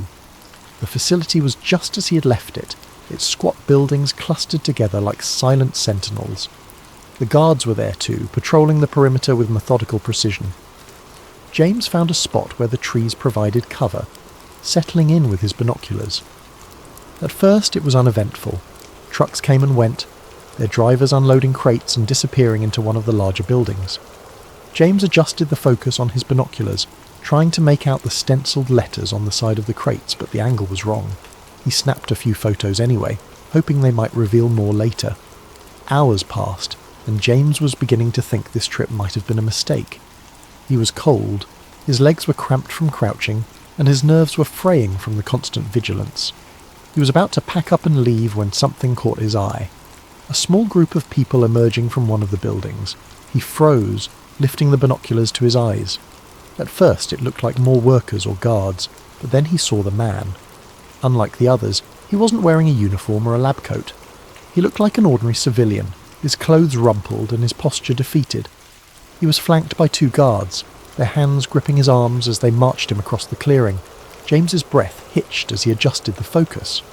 The man's hands were bound behind his back, and his face was pale, almost ghostly. There was a hollow look in his eyes, a mixture of fear and resignation that sent a chill down James's spine. He watched as the man turned his head, glancing over his shoulder as if searching for a way out, or perhaps for someone who might come to his aid. The guards didn't give him a chance to hesitate. One of them shoved him roughly, forcing him to quicken his pace. James followed their movements through the binoculars, his grip tightening as they approached a building with heavy steel doors. The building was unlike the others. Its walls were reinforced, its windows small and barred. It radiated an aura of foreboding, as though it held secrets too dangerous to escape. The guards stopped in front of the doors, one of them stepping forward to punch a code into a keypad. James watched as the doors slid open with a low mechanical hum. For a moment the man hesitated, his body stiffening as though he might resist. But the guards didn't give him a choice. They shoved him inside, the doors sealing shut behind them with a finality that sent a shiver through James. He lowered the binoculars, his mind racing. Who was that man? Why was he being treated like a prisoner in what was supposed to be a government facility? Nothing about this made sense. James felt a surge of unease, the questions piling up faster than he could process them. He had stumbled onto something much bigger than he had imagined, something that felt wrong in every possible way. He debated leaving, retreating to the safety of his normal life. But as he crouched there in the shadows, watching the facility from a distance, he knew he couldn't walk away. Not yet. Not without answers. James's stomach turned. Whatever was happening here, it wasn't normal. He knew he should leave it alone, but he couldn't. He spent the next week digging for information, searching the internet for any mention of a government facility near his town. He found nothing. No maps, no records, not even a rumour. But James wasn't ready to give up. The questions gnawed at him, consuming his thoughts and erasing the boundaries of his once quiet life. Each day at the post office felt like an eternity, his mind drifting back to the strange facility hidden in the woods. At night his resolve only deepened. He had to know more, even if it meant taking greater risks. He began his nighttime visits cautiously, dressing in dark clothing and timing his excursions to align with the guards' shift changes. Through careful observation, he mapped the layout of the facility. There were at least 6 buildings, each with its own purpose. One seemed to be a storage depot, where crates were unloaded and stacked before being transported elsewhere. Another appeared to house the guards, a smaller structure with a steady glow of light and the occasional sound of muffled laughter or clinking cups. But it was the larger, heavily fortified building, the one with the steel doors, that intrigued him most. It exuded an air of secrecy that demanded further investigation. James kept his distance at first, watching from the tree line with his binoculars. He noted the times of deliveries, the duration of guard patrols, and the comings and goings of people in lab coats. His camera captured grainy images of crates being unloaded, their labels too obscured to read clearly. He studied the way the guards moved, the blind spots in their patrols, and the weak points in the facility's perimeter. With each visit he inched closer, his confidence growing alongside his determination. One night, James found himself crouched behind a row of bushes, no more than 20 feet from one of the buildings. A single window was left slightly ajar, allowing faint voices to drift into the night air. He strained to listen, his heart pounding as he caught fragments of a conversation. Latest subject showed increased resistance, one voice said, firm and clinical. We'll adjust the dosage tomorrow, another replied, colder, more detached. James froze, his mind racing. What subject? What dosage? He pressed himself closer to the ground, his ears straining to catch more. Erasure protocols need to be flawless. We can't afford another incident. The words sent a chill down his spine. Erasure protocols? What could that mean? He had heard enough whispers of government experiments in the past to know this wasn't ordinary research. He remained still until the voices faded, replaced by the hum of machinery and the distant chirping of crickets. Emboldened by what he'd overheard, James returned night after night, slipping closer to the facility. He began to piece together a troubling narrative, one small fragment at a time. On one of his visits, he managed to slip into the shadows of an open loading dock, hiding behind stacks of crates as workers moved about. The crates were marked with cryptic codes, but a few bore labels that made his stomach drop. Test Compound 47A, Behavioural Protocols, Cognitive Analysis. As the workers left, their voices echoed faintly in the cavernous space. James crouched low, his camera forgotten as he strained to listen. Dr. Reinhardt wants the new batch prepped by Monday. Has Subject 18 stabilised yet? Not after the last round. They're talking full sedation this time. The words painted a grim picture. James felt his pulse quicken as he realised the scale of what he was uncovering. These weren't just experiments, they were human experiments. His suspicions were confirmed a week later when he found an unguarded corner of the facility, where a small vent emitted a low hum. The air smelled faintly of chemicals, and through the grate he could hear voices, clearer this time. Initial trials showed significant memory suppression. Hallucinations are an acceptable side effect as long as obedience metrics remain stable. James barely dared to breathe. He fished a small audio recorder from his backpack and held it close to the vent, capturing every word. The voices continued, their tone cold and detached, as though discussing a set of tools rather than human lives. MK Ultra is yielding promising results in behavioural modification. We'll present the findings to the higher-ups next quarter. James's blood ran cold. MK Ultra. He had read the name before in conspiracy forums, but he'd always dismissed it as exaggerated speculation. Yet here it was, spoken aloud in the dead of night, in a hidden facility guarded like a fortress. The pieces began to fall into place. The mind control experiments, the forced drug trials, the psychological manipulation. It wasn't just a theory. It was real, and it was happening right here, in the woods he had hiked so many times before. Driven by a mix of horror and determination, James began to push his limits. He found an unlocked utility shed near the facility, a cluttered space filled with tools and discarded paperwork. In the dim light of his flashlight he discovered a stack of files that appeared hastily stashed. He flipped through them, his heart pounding as he read terms like hypnotic induction, psychoactive administration, and neurological reprogramming. One file stood out. It contained a list of names, some crossed out, others annotated with cryptic notes. One name was circled with the words Phase 3, Complete Erasure, scrawled in the margins. James stared at the page, his hands trembling. These weren't just experiments. They were controlling people, erasing their memories, turning them into... what? He didn't know, but the implications were too terrible to ignore. It wasn't long before James became a regular visitor to the facility, slipping past guards and documenting everything he could. He sketched crude maps, took photos of documents and buildings, and recorded snippets of conversations. Each night he returned home with more evidence, his small apartment becoming a chaotic archive of secrets. But the closer he got to the truth, the more the weight of his discovery began to press down on him. He knew he was walking a dangerous line. The facility was guarded for a reason, and the people running it clearly had no intention of letting their secrets escape. Yet James couldn't stop. He was driven by a need to expose what he'd found, to pull back the curtain on a conspiracy that had remained hidden for too long. He didn't know it yet, but his time was running out. But James made a mistake. On his final visit to the mysterious facility, James's growing confidence got the better of him. It was late. the forest cloaked in the thick silence of the night. He had planned this visit meticulously, timing his movements with the guards' rotations and using every shortcut he'd learned over weeks of careful observation. This time, he was determined to get inside the main building, the one with the steel doors and faint flickering lights that seemed to pulse with a sinister rhythm. He slipped through the gap in the fence as he had done before, his heart pounding in his chest. Armed with a flashlight, a notebook and a new camera, James crept closer to the structure. As he approached the building, he noticed a delivery truck parked near the loading dock. Its back was open, revealing rows of metal crates with cryptic labels. He crouched low behind a stack of barrels, taking photos of the crates, hoping the camera's silent shutter wouldn't betray him.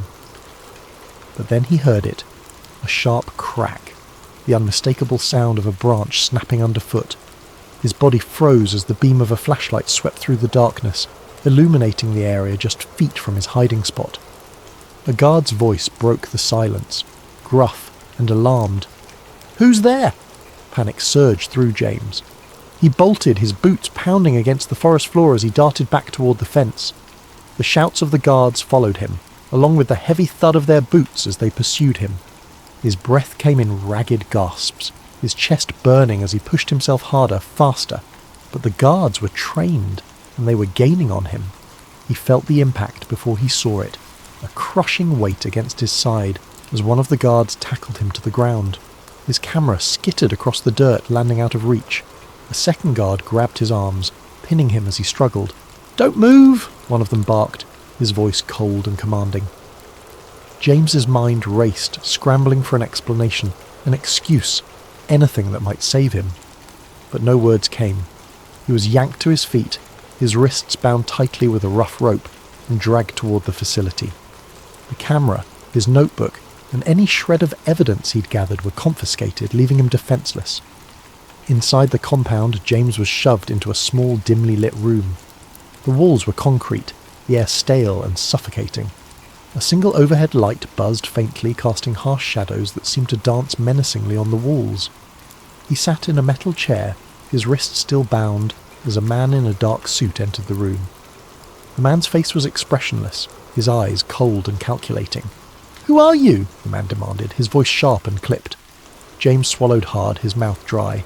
I'm no one. I was just hiking. I got lost." "Don't lie to me," the man interrupted, slamming a file onto the table. Papers spilled out, some of them familiar to James. Copies of photos he'd taken, sketches of the facility's layout, and notes he'd written about what he'd overheard. The sight of them made his stomach drop. "How did you find this place?" the man continued. "Who else knows about it?" James stammered, trying to come up with a plausible explanation, but his mind was blank. He could feel the intensity of the man's gaze, like a spotlight boring into his very soul. "I swear I didn't tell anyone," James said, his voice trembling. "I don't even know what this place is." The man leaned in closer, his face mere inches from James's. "And you never will." Before James could respond, a guard entered the room carrying a syringe. James's eyes widened, his pulse spiking as he realized what was about to happen. "No, wait," he shouted, struggling against the restraints, but it was no use. The needle pierced his arm, and within moments the world around him began to blur and fade. The last thing he saw was the man in the suit, his expression unreadable as darkness consumed him. When James woke up, he was lying in his own bed. At first, he thought it had all been a dream. The sunlight streaming through the window, the familiar hum of his apartment, all of it felt so ordinary, so normal. But as he sat up, his head spinning, a wave of unease washed over him. His camera was gone. So were his notes, his photos, his sketches, every piece of evidence he had painstakingly collected. Even his phone, which he had kept locked and secure, had been wiped clean. There were no messages, no photos, no browser history. It was as if the last few weeks had been erased entirely. James stumbled to the bathroom, splashing cold water on his face. But when he looked at himself in the mirror, he noticed something strange. A faint bruise on his arm, right where the needle had gone in. The sight of it sent a chill down his spine, confirming that what had happened wasn't just a bad dream.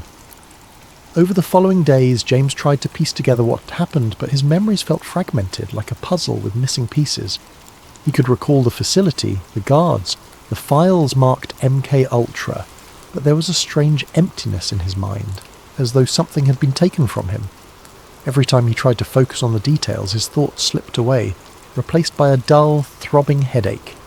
He tried to tell his story, to his friends, to anyone who would listen, but no one believed him. His friends chalked it up to stress, suggesting he take a break and get some rest. Even James began to doubt himself, wondering if the memories were real or if they had been planted there, part of some twisted experiment. When he returned to the trail where it had all begun, the facility was gone. The clearing was empty, the chain-link fence and buildings erased as if they had never existed. The only sign that anything had been there was a patch of disturbed earth, overgrown with weeds. James searched desperately for any trace, but there was nothing. As he stood in the clearing, staring at the emptiness, a sense of futility washed over him. Whatever had happened, whoever had taken him, they had erased their tracks, and part of him, with surgical precision. James knew what he had seen, what he had heard, but without evidence, without proof, the truth was as elusive as a shadow. James returned to his life, but it was no longer the same. The quiet predictability he had once cherished was gone, replaced by a gnawing paranoia. Every shadow, every flicker of movement in the corner of his eye felt like a threat. He avoided the woods, avoided conversations about conspiracy theories, and avoided questioning what had happened. But deep down, he knew the truth. Some secrets were never meant to be uncovered, and some questions once asked could never be unasked. Thank you for joining us tonight on Sleep Theories. May this story of secrets and shadows inspire you to reflect, to wonder, and to dream. Sleep well, and let your imagination carry you to places where the mysteries of the world unfold. Sweet dreams. It was a quiet evening when Sarah first stumbled upon the conspiracy. She had been scrolling through her favourite discussion forum, a digital refuge where people from all walks of life shared their curiosity about unsolved mysteries, historical enigmas, and the occasional wild theory. Most nights, the topics were light-hearted. Discussions about famous heists, the existence of extraterrestrial life, or theories about vanished civilizations. These were Sarah's guilty pleasures, a chance to escape the mundane rhythm of her life. But that particular night, a single thread stopped her mid-scroll. Its title, written in bold letters, read, "The Illuminati, Hiding in Plain Sight." Her curiosity piqued. Sarah clicked on the thread, not expecting much. The Illuminati. Of course she'd heard the term before. Who hadn't? It was a word that seemed to exist on the fringes of mainstream culture, whispered about in pop songs, joked about on late-night talk shows, and hinted at in the cryptic hand gestures of celebrities. To Sarah, it had always been more of a meme than a reality, a fantastical idea too outlandish to be taken seriously. But there was something about the way the title was phrased, something deliberate that made her pause. It wasn't framed as a joke, it was a question, a challenge to consider what she might have overlooked. The original post wasn't flashy or dramatic. Instead, it was surprisingly measured, almost scholarly. Written by a user who called themselves Truth Seeker, it described years of research into the Illuminati, a name that conjured images of shadowy figures in darkened rooms, plotting the course of the world. Truth Seeker's narrative wasn't about outlandish claims of alien overlords or fantastical rituals.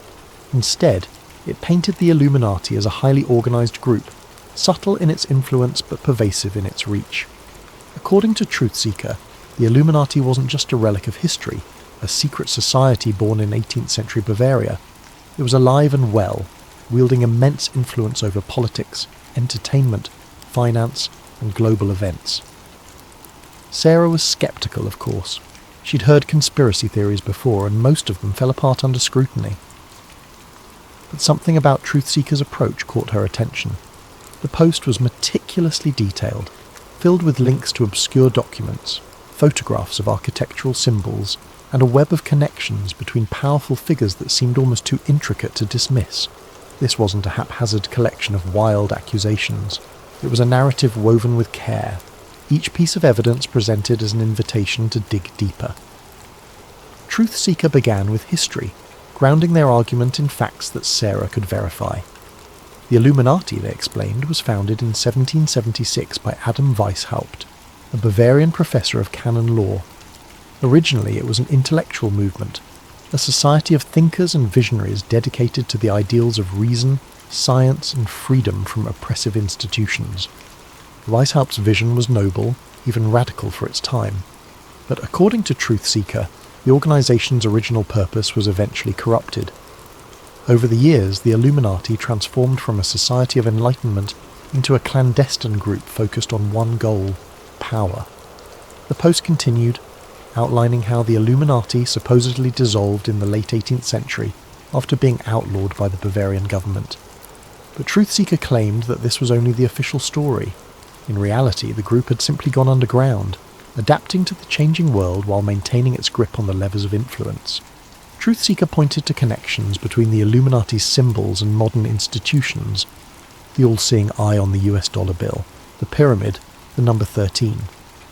To Sarah, these connections initially seemed coincidental, but the way Truthseeker laid them out made her second-guess her assumptions. The post didn't stop at symbols. Truthseeker provided photos of famous landmarks adorned with strange recurring patterns: triangles hidden in cathedral windows, sunbursts carved into government buildings, and intricate mosaics in corporate logos. Truthseeker described these as breadcrumbs, symbols left in plain sight as a form of control or even mockery. The idea was unsettling. Were these designs meaningless, or had she been blind to a hidden language her whole life? The deeper Sarah read, the more she began to question her own perceptions. Truthseeker mentioned specific events in history: revolutions, economic collapses, wars, that seemed, when viewed through this lens, to follow a disturbing pattern. Powerful figures across centuries, from monarchs to billionaires, were linked by their affiliations, their philanthropy, or their mysterious public statements. Truthseeker hinted at a shadow network, invisible yet omnipresent, orchestrating the rise and fall of leaders, the ebb and flow of economies, and even the cultural shifts that defined generations. By the time Sarah reached the end of the post, she felt a strange mix of skepticism and intrigue. Truthseeker's parting words echoed in her mind: "The truth is hidden in plain sight. Don't dismiss the signs. Look closer." That night, as she tried to sleep, Sarah found herself replaying moments from her own life. Had she ever noticed symbols in her city? Had a celebrity interview or a corporate logo ever struck her as odd? For the first time, she began to wonder if the world she thought she knew was only a facade, a carefully constructed reality designed to obscure the truth. But the question lingered: if the Illuminati did exist, what was their endgame, and why would they leave clues for people like her to find? She started with the basics. The Illuminati, she learned, was founded in Bavaria in 1776 by a man named Adam Weishaupt. Weishaupt was a professor of canon law and philosophy, a man disillusioned by the grip of religious dogma and authoritarian rule. His vision for the Illuminati was radical for its time, an intellectual movement of thinkers who would promote reason, science, and freedom from oppressive institutions. They called themselves the Enlightened Ones, and their goal was to illuminate the path to a freer, more just society. But as Sarah dug deeper, she began to uncover accounts that painted a much darker picture of the group's evolution. The Illuminati of Weishaupt's time had, according to these theories, become corrupted. Its noble ideals gave way to a hunger for influence and control.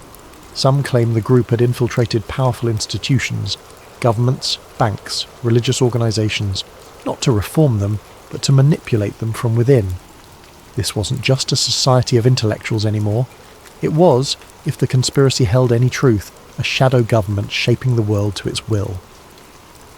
As Sarah delved deeper into her research, she began to notice patterns. There were recurring symbols, the all-seeing eye, the pyramid, the number 13, appearing in places that seemed almost deliberately mundane. She found these motifs in the design of the US dollar bill, with its iconic eye atop an unfinished pyramid, accompanied by the words Annuit Coeptis and Novus Ordo Seclorum. A new order of the ages, she thought, tracing the Latin with her finger. Was it really just an artistic choice, or was it a hidden message? Sarah began to see these symbols everywhere. Pop culture was teeming with them, tucked into the corners of music videos, subtly woven into the lyrics of songs, and even hinted at in blockbuster movies. A popular singer holding their hands in a triangle during a concert, a fleeting shot of an eye in an otherwise unrelated ad, a pyramid-shaped stage design. It was almost as if the clues were hiding in plain sight. At first she dismissed them as coincidences, but the more she found, the harder it became to ignore. What struck her most was the consistency of these symbols across time and media. How could something so specific appear in both ancient architecture and modern music videos? Sarah started to wonder if there was a deliberate effort to leave these marks behind, like breadcrumbs leading curious minds to a hidden truth. One night, Sarah decided that her digital rabbit hole wasn't enough.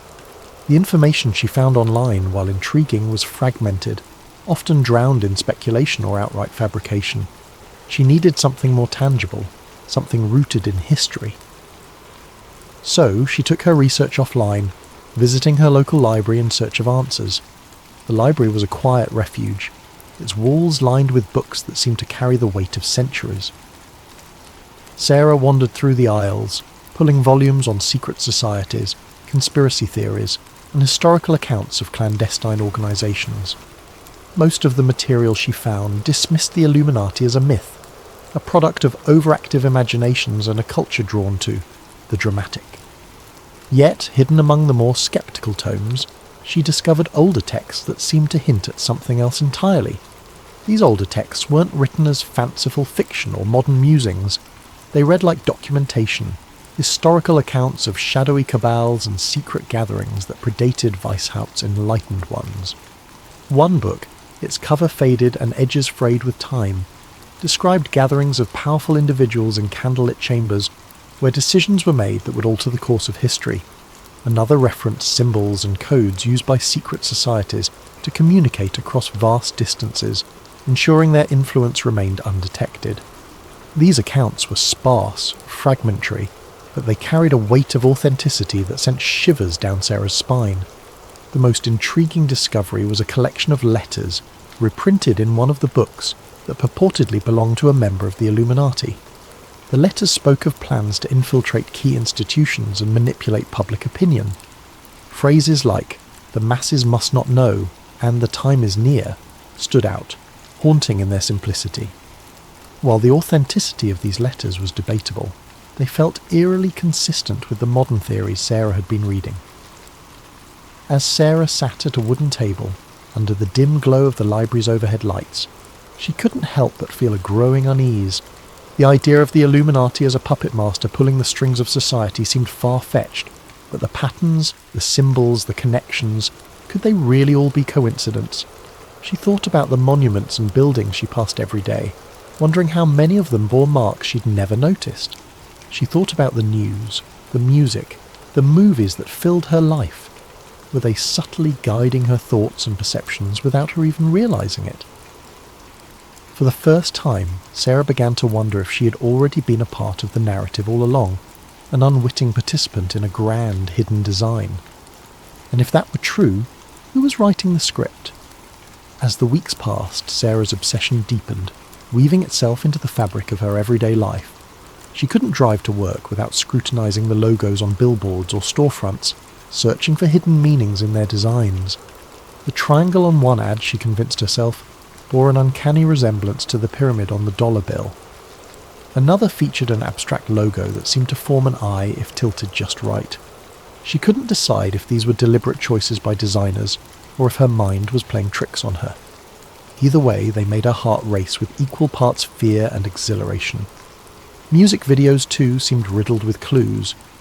One particular pop star, known for dramatic performances and bold visuals, made sweeping hand gestures that resembled the shape of an eye. As Sarah replayed the video frame by frame, she noticed subtle details. Symbols etched into the background props, a flickering triangle that appeared for only a split second, lyrics that seemed to echo the same message she'd seen online. It's all connected. Even her conversations with friends started to feel suspicious. During a casual coffee date, her best friend mentioned how everything feels orchestrated lately, a comment Sarah might have brushed off months ago. Now, it struck her as significant. Was it a random observation, or was her friend hinting at something more?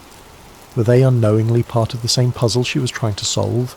Or worse, were they aware of her research and subtly warning her to back off? Then came the message. It was late, the kind of evening where the world outside felt perfectly still. as though waiting for something to happen. Sarah was sitting on her couch, scrolling through her phone with the TV muted in the background.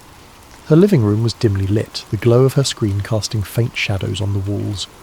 She wasn't looking for anything in particular, just idly flipping through news headlines and updates on her favourite forums. And then, without warning, her phone vibrated in her hand. The message was from an unknown number. Her first thought was that it might be spam, but the words stopped her cold.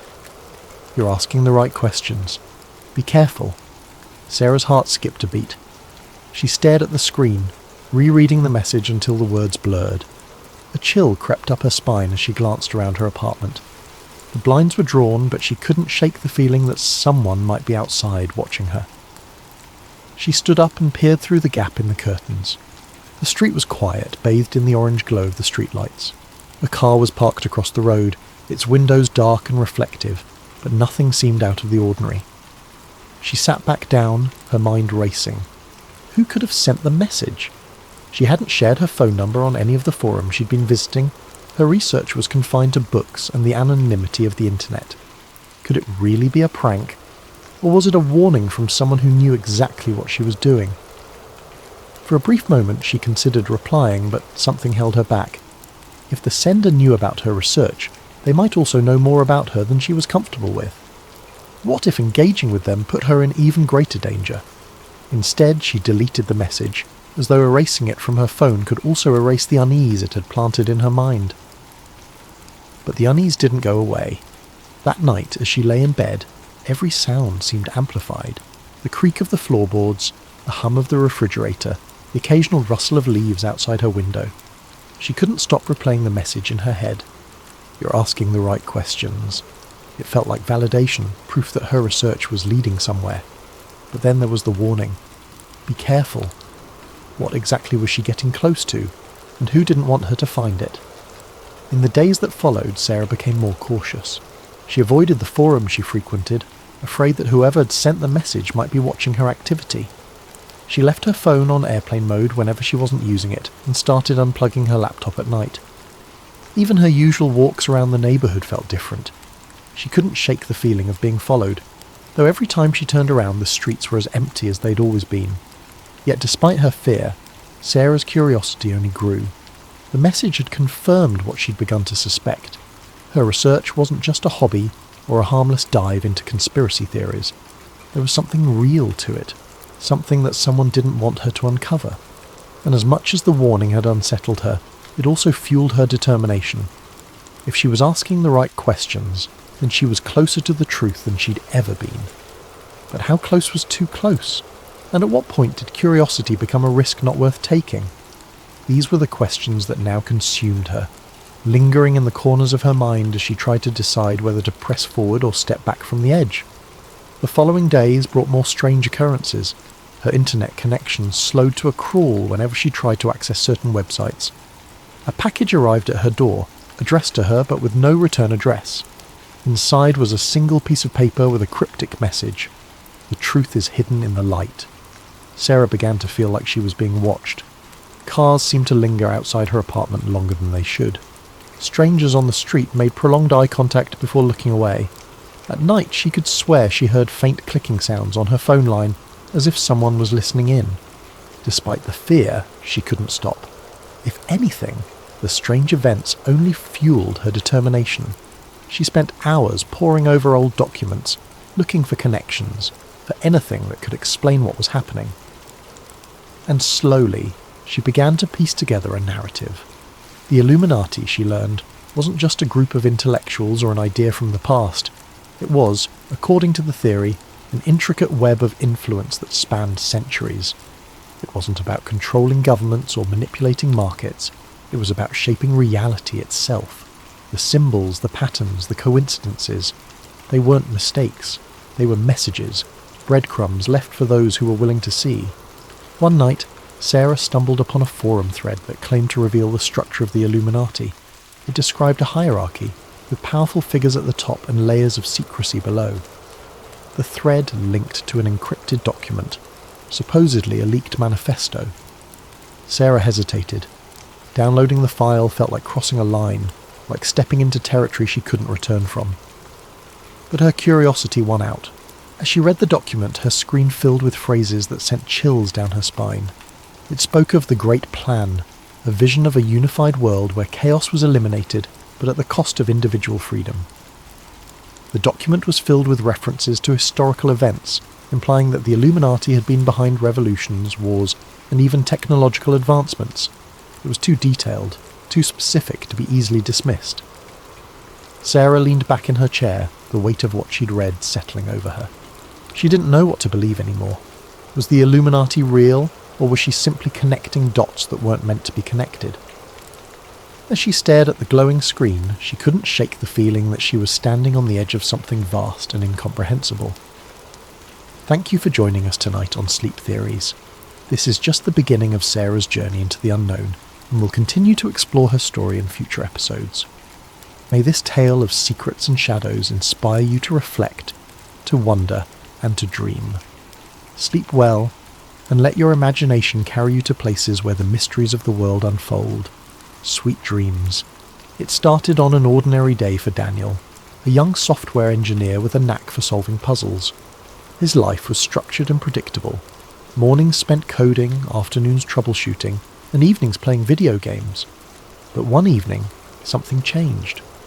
As Daniel sat at his desk, the hum of his computer filling the room, he stumbled across a theory he had heard before but had never truly considered: the simulation hypothesis. The idea wasn't new. Philosophers, scientists, and tech enthusiasts had discussed it for years. The premise was simple, yet profound. What if the world around us wasn't real? What if everything, every tree, every cloud, every person, was part of a highly sophisticated computer simulation? Daniel had always dismissed the idea as science fiction, the stuff of movies and novels, but tonight something about it struck a chord. He began reading obsessively, diving into articles, forums, and even academic papers. The theory was grounded in logic, with prominent figures like Elon Musk and Nick Bostrom lending it credibility. Bostrom's argument was particularly compelling. If humanity ever reached a point where it could create hyper-realistic simulations, it was likely that countless simulated worlds would be created. Statistically, the odds of living in the one base reality were slim. Most likely we were already in a simulation. At first, Daniel laughed it off, but the more he read, the harder it became to ignore. Strange memories surfaced, moments from his past that didn't quite add up. A childhood friend he could remember vividly one day seemed like a distant blur the next. Patterns began to emerge in the world around him. Coincidences that felt too perfect, glitches that he had previously chalked up to his imagination. One night, Daniel decided to test the theory for himself. It had been weeks of consuming forum posts, articles, and late-night podcasts about the simulation hypothesis. The idea had started as a passing curiosity, but now it gripped him, gnawed at the edges of his perception, and made him question the very ground beneath his feet. If reality was as structured and artificial as the theories suggested, there had to be a way to prove it, or at least glimpse behind the curtain.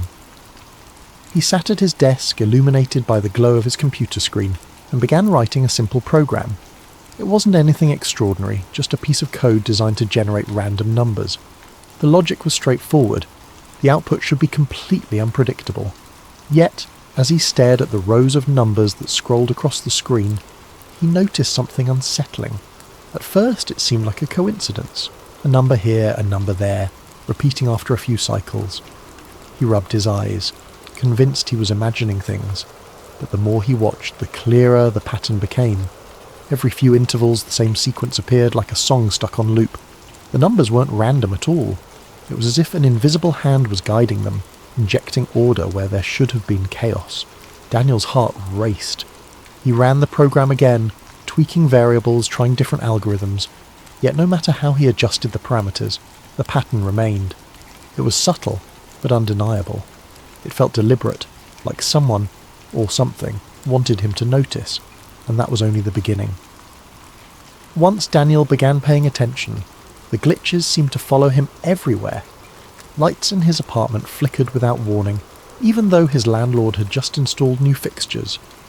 Objects on his desk seemed to shift position when he wasn't looking. His coffee mug moved slightly to the left. A pen rolled a few inches away from where he'd placed it. He told himself he was imagining things, but deep down he wasn't so sure. The strangest moments happened when he ventured outside. On his usual walk to the park, he began to notice strangers behaving oddly. One day, a man in a dark coat walked past him, muttering to himself. Daniel didn't think much of it until later, when he saw the same man again, walking in the exact same way, muttering the exact same words. It wasn't déjà vu. It was like a scene repeating in a poorly rendered video game. And then there was the bird. It was a quiet afternoon, the kind Daniel usually enjoyed. He sat on a park bench sipping coffee when he saw a sparrow dart across the sky. It was an ordinary sight, but halfway through its flight the bird froze. It wasn't slowing down or adjusting its path. It was frozen in mid-air, its wings caught in an unnatural pause. Daniel blinked, his heart pounding. A second later the bird resumed its flight, as if nothing had happened. He stood up, his coffee forgotten, and scanned the park. No one else seemed to notice. Parents pushed strollers, joggers passed by, and kids chased each other near the swings. To them, the world was moving as it always had. But to Daniel, something was wrong. The bird's pause had lasted only a fraction of a second, but it was enough to shatter his sense of normalcy. He began to see these glitches everywhere. A car parked on the street blinked out of existence for a moment, only to reappear in the same spot as if nothing had happened. Digital clocks glitched, showing impossible times, 4:73 a.m. or 25:01 p.m, before correcting themselves. Even conversations with strangers felt scripted. A cashier at the grocery store repeated the same phrase twice, word for word, with the same intonation and rhythm, as though she had been reset mid-sentence. Daniel couldn't escape the feeling that the world around him was unravelling. Or perhaps it wasn't unravelling. It was revealing itself layer by layer, as if daring him to dig deeper. As weeks passed, Daniel's obsession consumed him, like a fire spreading through dry wood. What had started as a casual curiosity about simulation theory had evolved into an all-encompassing fixation. His once tidy apartment now resembled a war room. Walls covered in hastily scribbled notes, strings of red yarn connecting photographs and diagrams, and stacks of open books teetering precariously on every available surface.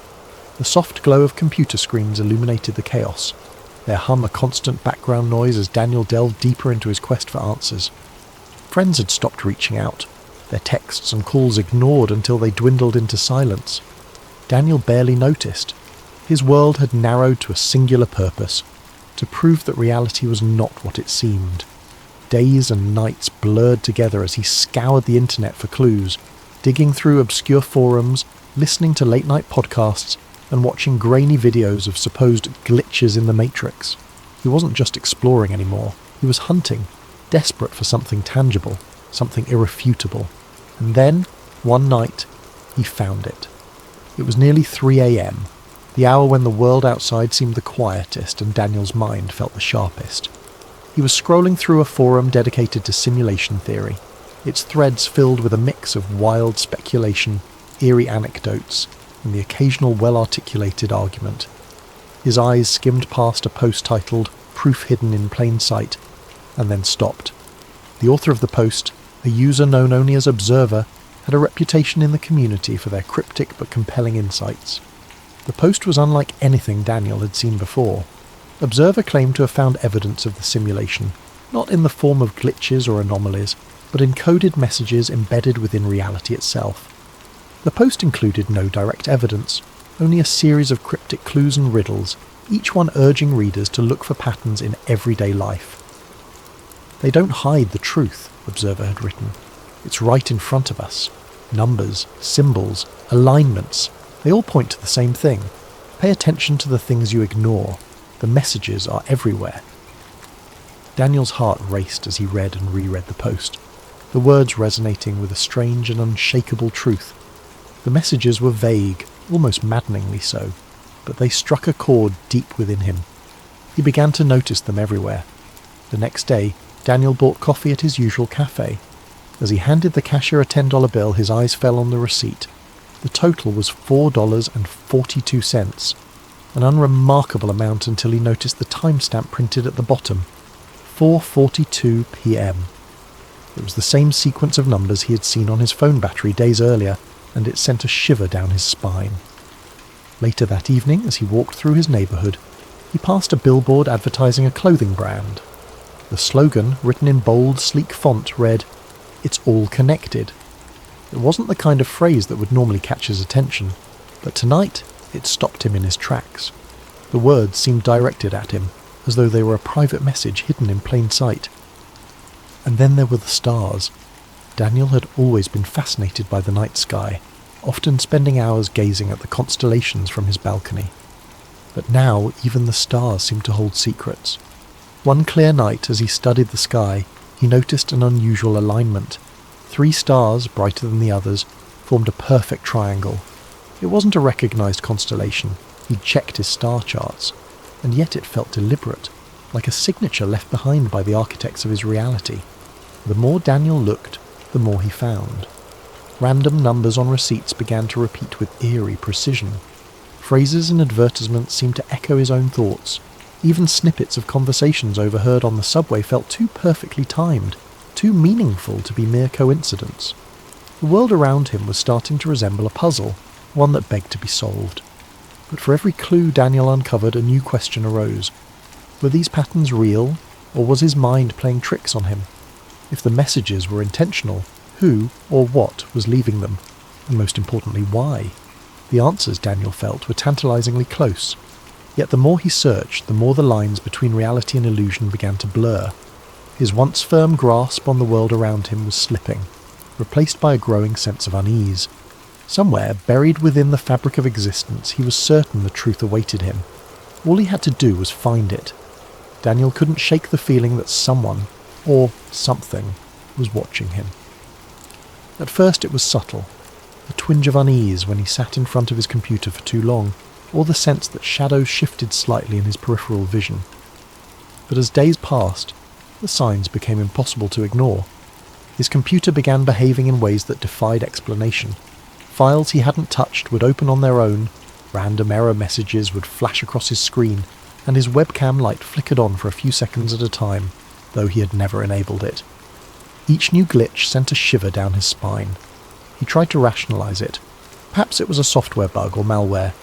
He ran scans, reinstalled programs, even replaced his webcam entirely.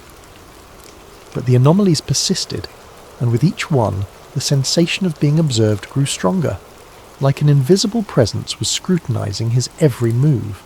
Then came the night everything changed. It was late, well past midnight. The quiet hum of the city outside was barely audible over the faint whir of Daniel's computer fan.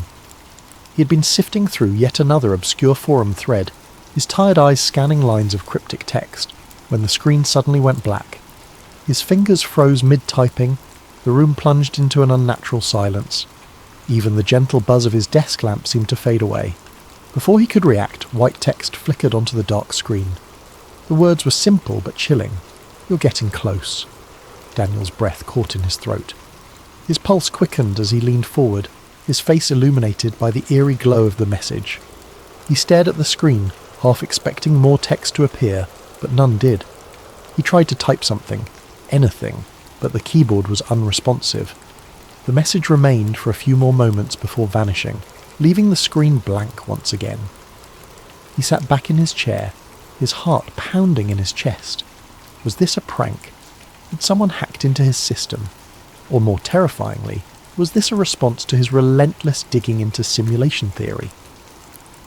The thought sent a cold chill down his spine. The message felt deliberate, as though whoever, or whatever, had sent it was watching him in that very moment. In the days that followed, Daniel's world began to feel more surreal. Conversations with people took on an uncanny quality. Friends and strangers alike spoke in clipped, almost mechanical tones, repeating phrases with eerie precision. The cashier at the grocery store said, "Have a nice day," in the exact same cadence on 3 separate visits. It was as though the people around him were following a script, their responses pre-programmed and devoid of spontaneity. Even the sky seemed unnatural. Daniel noticed that the clouds rarely moved, hanging in place like props on a painted backdrop. The colours at sunset were too vivid, too perfect, as if rendered by an artist with an overactive imagination. The air itself felt heavier, charged with an invisible tension that made his every breath feel laboured. And then, one fateful night, it happened. Daniel was sitting at his desk, staring at the blinking cursor on his screen. He had been trying to write down his thoughts, to make sense of the strange events that had been unfolding. But his mind was a whirlwind, and the words refused to come. Suddenly the lights in his apartment flickered and went out. The hum of his computer died, plunging the room into an almost oppressive silence. He sat motionless, his eyes adjusting to the darkness. For a moment he thought the power outage was a coincidence, a mundane inconvenience. But then, in the corner of the room, a faint glow began to emerge. It wasn't the warm light of a candle or the cold blue of an LED. It was something entirely otherworldly, shifting in colour and intensity like a living entity. The glow grew brighter, pulsing rhythmically as it filled the room with an ethereal light. Daniel's breath hitched as he stood, his movements slow and cautious. Within the glow he began to see patterns, lines of cascading numbers and symbols, shimmering and shifting like the surface of a disturbed pond. These symbols moved too quickly to comprehend, but their presence felt purposeful, as though they were the very building blocks of reality itself. It was as if a veil had been lifted, exposing the intricate machinery that lay beneath the surface of his world. Daniel's chest tightened, his mind racing with questions and fears. Was this the truth he'd been searching for? Was he witnessing the raw code of the simulation? Or was his mind playing tricks on him, conjuring visions from the depths of his obsession? Compelled by a mix of terror and curiosity, Daniel reached out. His fingers trembled as they moved closer to the glowing mass.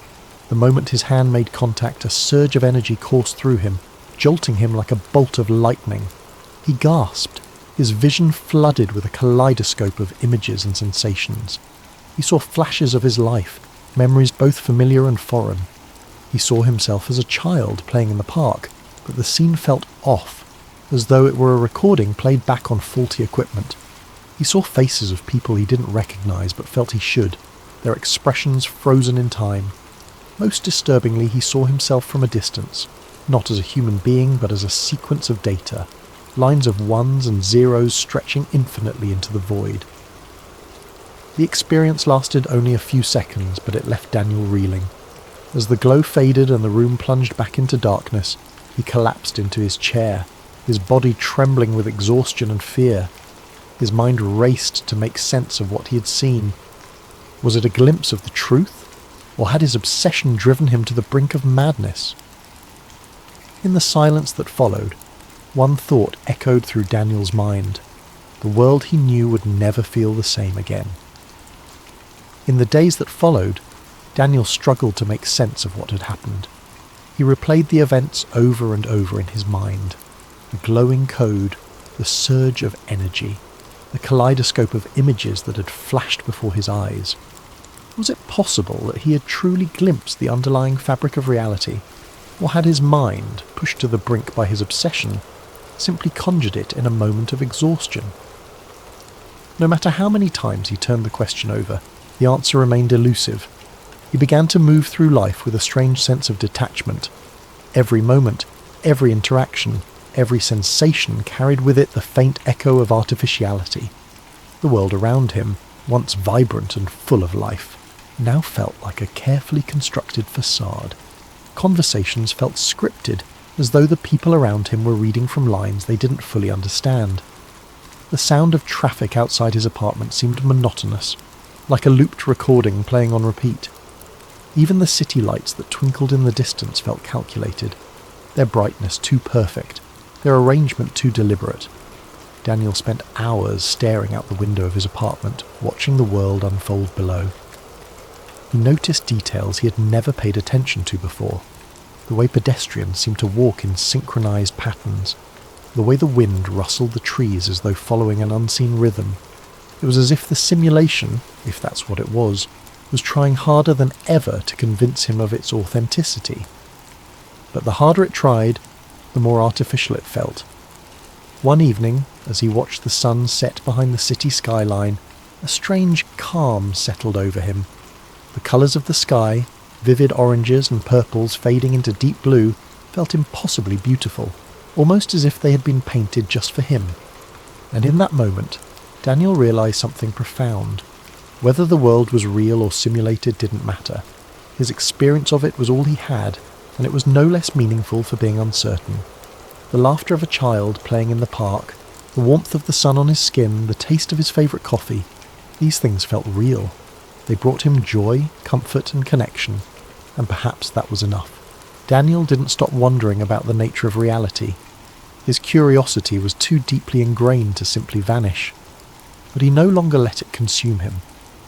Instead, he began to focus on the things that grounded him, the friends he had neglected, the hobbies he once loved, the simple pleasures that made life worth living. If the world was a simulation, then it was a beautiful one, and he would cherish it for what it was. As he sat by his window that evening, the city lights twinkling in the distance, Daniel felt a sense of peace he hadn't known in months. The question of whether his world was real or fabricated faded into the background, replaced by a quiet acceptance of the mystery. Some truths, he realised, didn't need answers. Sometimes the beauty of the question was enough. Thank you for joining us tonight on Sleep Theories. May this story of reality and illusion inspire you to reflect, to wonder, and to find comfort in the unknown. Sleep well, and let your dreams carry you to a place of endless possibility. Sweet dreams. For thousands of years, people have whispered about a lost civilization, an ancient world that was rich, powerful, and far more advanced than anything humanity has ever known. This is the story of Atlantis, a place that many believe holds secrets capable of transforming the world. But Atlantis isn't just a legend. For some, it's a conspiracy, hidden away by powerful forces who want its secrets buried forever. For those who believe in the conspiracy, Atlantis represents more than just a lost city. It's a symbol of everything that has been suppressed throughout history. The idea that an ancient civilization could possess technology, wisdom, and knowledge far beyond our current understanding is both thrilling and terrifying. What if the Atlanteans had harnessed the power to manipulate energy, cure diseases, or even travel across the stars? What if they had discovered truths about the universe that we are only beginning to understand today? And yet, despite the tantalizing possibility, Atlantis remains elusive, its true nature hidden beneath the sands of time and the depths of the ocean. This, to the conspiracy theorists, is no accident. They argue that powerful elites, whether governments, shadow organisations or ancient secret societies, have worked to keep the truth about Atlantis buried, believing that such knowledge could destabilise the world's current power structures. Imagine the upheaval that would follow if such a discovery were to be made public. Industries built on oil and energy would collapse. Technologies we have only dreamed of could become reality, and the entire way we understand human history might be turned upside down. The very fact that Atlantis remains unfound only strengthens the belief that these powerful forces are actively suppressing the truth. The story of Atlantis, then, is not just a story of a lost civilization.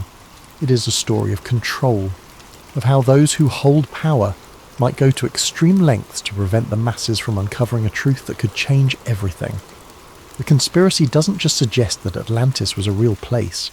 It proposes that what Atlantis represents is so dangerous, so revolutionary, that it must be kept hidden at all costs.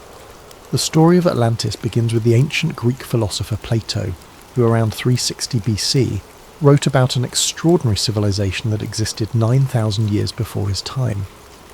In his dialogues, Timaeus and Critias, Plato described Atlantis as a vast island empire beyond the Pillars of Hercules, the area we now know as the Strait of Gibraltar. Atlantis was a civilization with unmatched wealth and power, boasting vast resources, advanced architecture, and knowledge beyond the understanding of other cultures. The Atlanteans, however, grew arrogant and morally corrupt, challenging even the gods. As punishment, the gods supposedly sent a cataclysmic disaster that sank the entire island in a single day and night, taking the city and its secrets with it to the bottom of the ocean. For centuries, many believed Plato's story was merely a legend or an allegory. But over time, Atlantis transformed from a mythical place into a real mystery, captivating explorers, archaeologists, and conspiracy theorists alike. The story grew as new theories surfaced, each claiming Atlantis might not only have been real, but might also hold answers to some of humanity's deepest questions. As explorers searched for Atlantis, they proposed countless possible locations. Some pointed to Santorini, a Greek island that suffered a massive volcanic eruption that wiped out a flourishing civilization around 1600 BC. Others looked to the waters off the coast of Spain, believing underwater structures found there might be remnants of the lost city.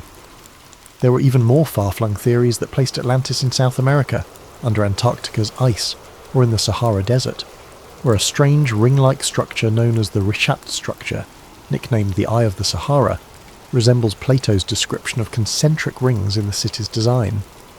Beyond the search for a physical location, the mythological aspects of Atlantis have fascinated scholars and storytellers for centuries. In Greek mythology, Atlantis represents more than just a city.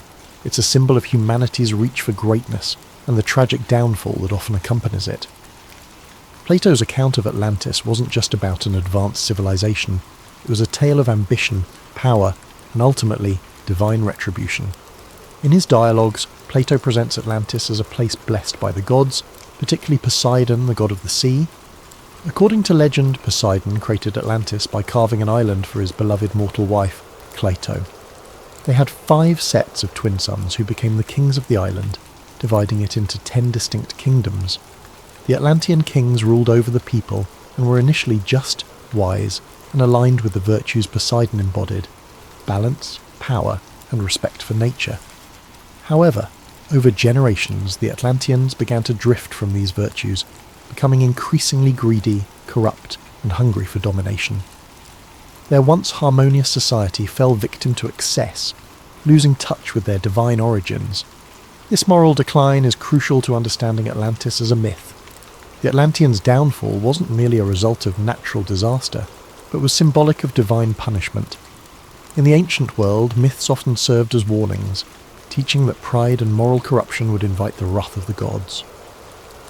When the Atlanteans turned away from their principles, Zeus, the king of the gods, called a council to punish them for their hubris. In a single day and night, he sent earthquakes and floods that sank the entire civilization beneath the ocean, erasing it as if it had never existed. This mythological element emphasizes the idea that Atlantis represents a golden age of human potential, lost to greed and arrogance, a recurring theme across many ancient tales. Some researchers have even suggested that the story of Atlantis draws from older myths that span multiple cultures. Similar tales of lost cities and sunken lands appear in the lore of other civilizations. The ancient Mesopotamians told the story of a great flood in the Epic of Gilgamesh, which has striking parallels to both the Atlantis myth and the biblical flood in the story of Noah's Ark. In Hindu mythology, there are references to a great ancient city named Dwarka, which was submerged by the sea after a cosmic battle. These stories collectively paint a picture of a recurring archetype in human consciousness, a fear of losing everything to the forces of nature or to the gods as a punishment for moral failure. Atlantis also evokes the concept of a lost paradise, similar to the Garden of Eden in Abrahamic traditions. Like Eden, Atlantis is thought to have been a place of purity, wisdom, and divine connection, lost because humanity strayed from its original path. In this way, Atlantis serves as both a cautionary tale and a reminder of humanity's potential, a vision of a time when humans were closer to the gods, possessing wisdom and technology that have since been forgotten. In esoteric traditions and mysticism, Atlantis has taken on an even deeper significance. Some mystics believe that Atlantis was not only advanced technologically, but also spiritually. The Atlanteans, according to these accounts, were highly enlightened beings who had mastered forms of energy and consciousness far beyond what we know today. Some stories describe the Atlanteans as being able to communicate telepathically, access different planes of existence, or even achieve physical immortality. In these mystical views, the fall of Atlantis wasn't just a loss of a city, but the loss of a spiritual and intellectual height that humanity has not yet regained. For many in modern times, Atlantis has come to represent an idealized utopian society, a lost civilization that embodied humanity's greatest strengths and fell to its greatest weaknesses. It is both a paradise lost and a cautionary tale, warning of the dangers that come with power, arrogance, and the abandonment of moral principles. The story of Atlantis endures because it reflects timeless human themes, resonating across cultures and centuries, blending historical speculation with deep mythological roots. In the end, whether Atlantis was a real place or simply a product of myth, it serves as a powerful symbol in our collective imagination, a reminder of both the heights humanity can reach and the depths to which it can fall. But where Atlantis might lie buried is just one piece of the mystery. What really fuels the conspiracy are the claims of what might be hidden there. According to some theories, Atlantis was a civilization so advanced that it possessed technology far beyond anything we have today. Many believe the Atlanteans had discovered a limitless source of energy, supposedly harnessed through massive crystals that channeled energy across the city, powering everything from their transportation systems to their weaponry. Others speculate that the Atlanteans had mastered flight, agriculture and medicine in ways we still don't fully understand. If true, such discoveries would be invaluable to the modern world, and perhaps that's exactly why some argue the powers that be don't want us to find it. This is where the conspiracy deepens.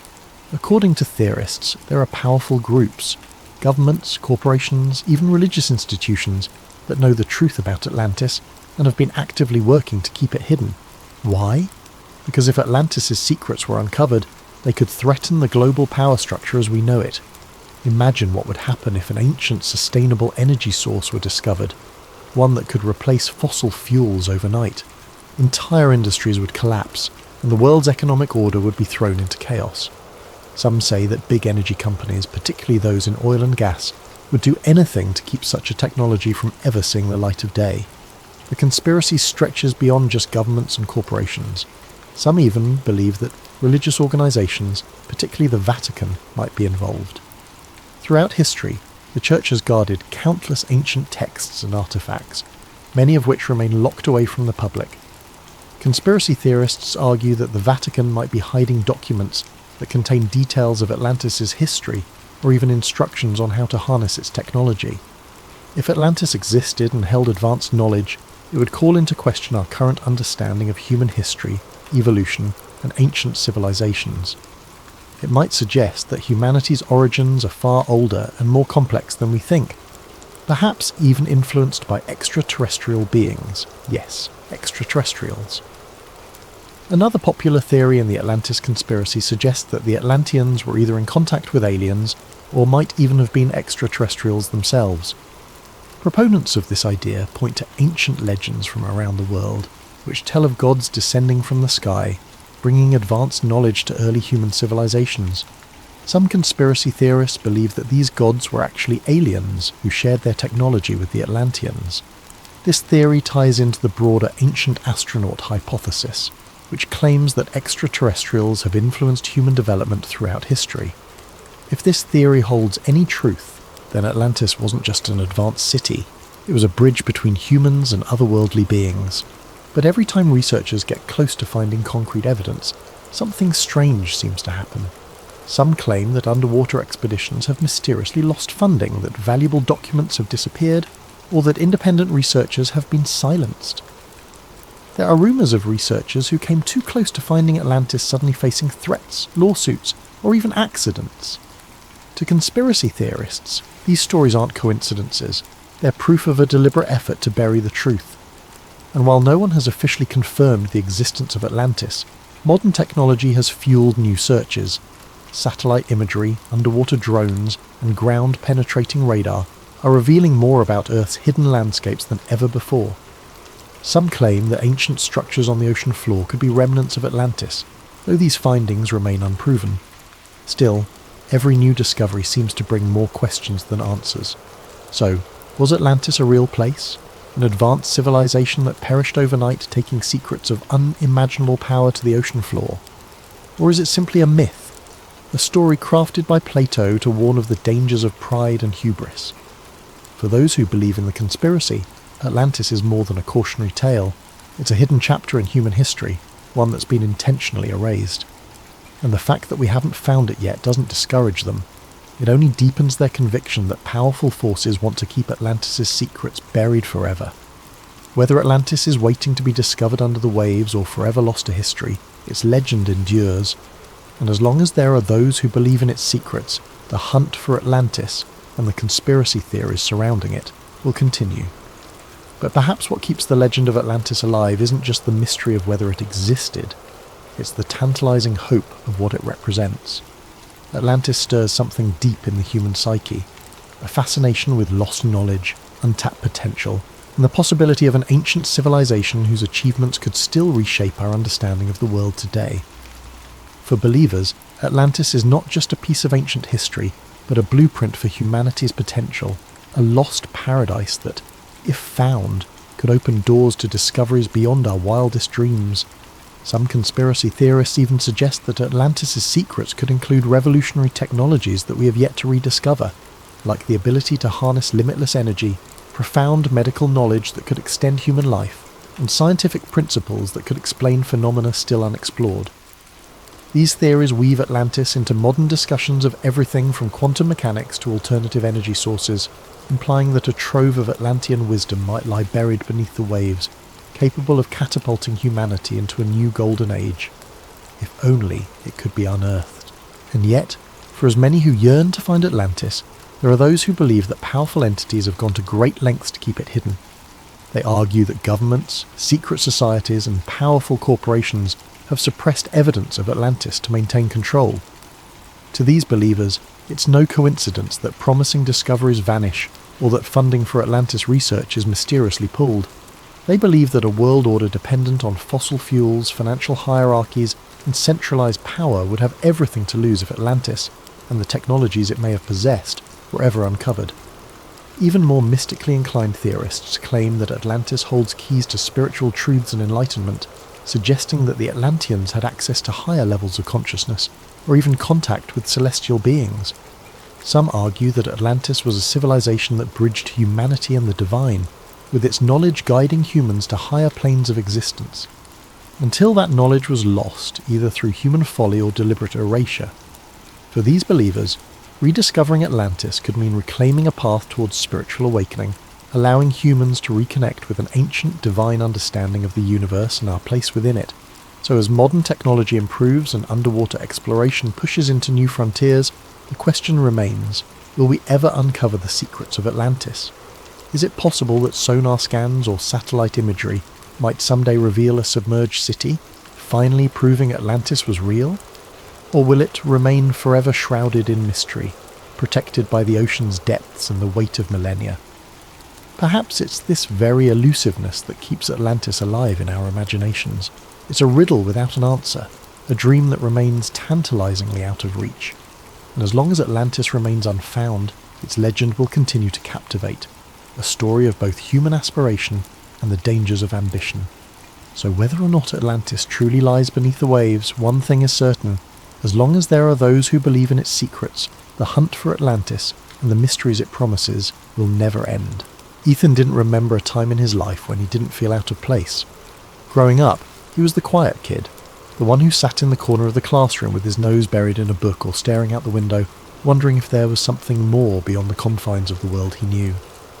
While his friends grew excited about parties, clubs, and futures mapped out in clean, predictable lines, Ethan felt only a creeping dread, an unshakable feeling that something was missing. He'd often felt like he was standing at the edge of something vast, a place beyond his understanding, and he'd wondered if he might accidentally stumble into it one day. His life had been ordinary, perhaps too ordinary, and sometimes he thought that was the scariest thing of all. He spent most of his free time chasing stories and curiosities, unexplained mysteries, urban legends, and tales of things that couldn't be. The Backrooms was one of his favourites. He first read about it on a forum late one night, an innocuous post titled, "If you're not careful, you might slip between the cracks underwater into the back rooms." The premise was simple, terrifying. The Backrooms were a hidden dimension, an endless maze of empty, yellowed rooms, a place you could fall into if you weren't careful, disappearing from the world as you knew it. The idea left him with a chill that lingered long after he'd closed his laptop. To some part of Ethan, the Backrooms didn't just sound like a horror story. They sounded like something real, a hidden layer of reality lurking just beneath the surface, waiting for the right or wrong person to find it. He even dreamed about it sometimes. His curiosity deepened into a quiet obsession, and he'd spend hours researching theories, reading accounts from people who claimed to have seen glimpses of it or felt its strange pull in the periphery of their lives. This fascination made him feel alive, but it also made him reckless.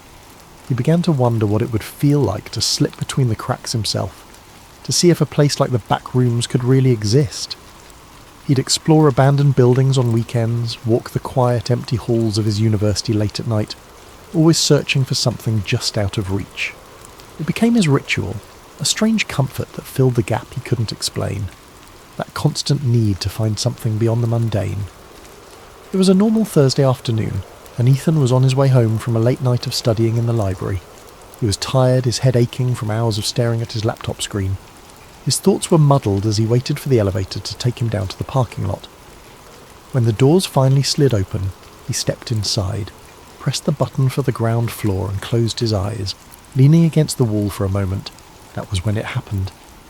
With a sharp jolt, the elevator stopped, sending a shock through Ethan's body and jolting him upright.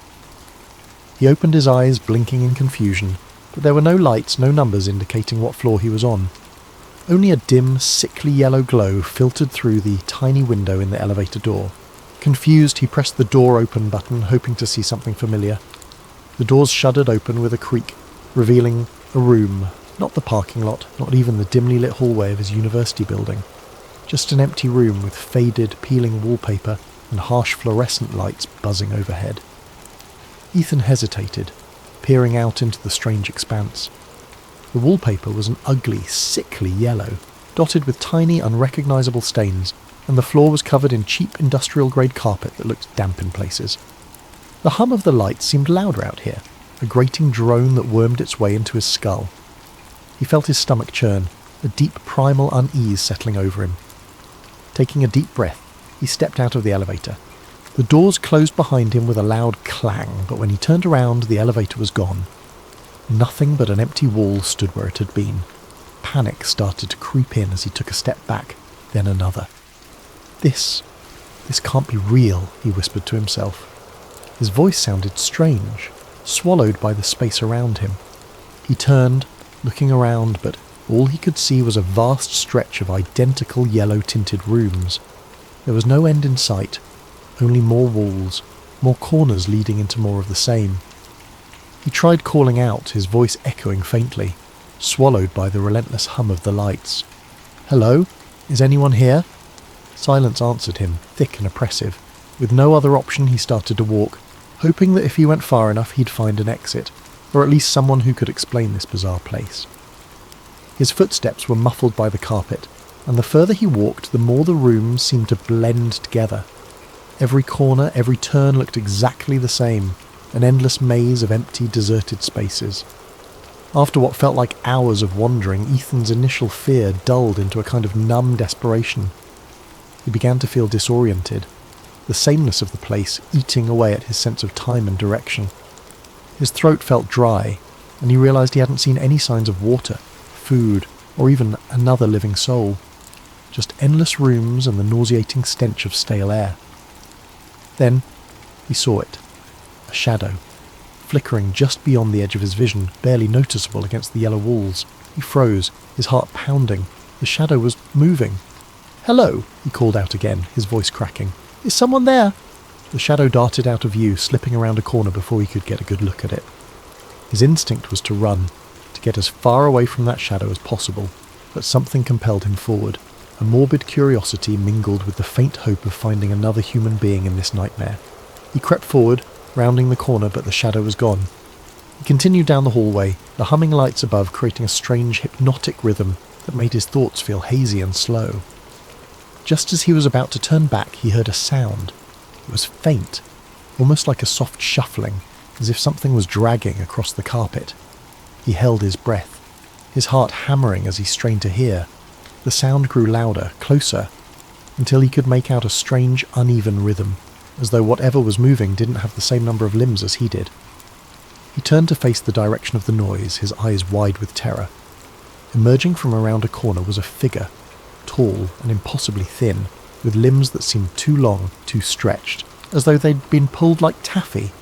Its skin was pale, almost translucent, and its eyes were wide and empty, two hollow sockets that seemed to drink in the dim light around them.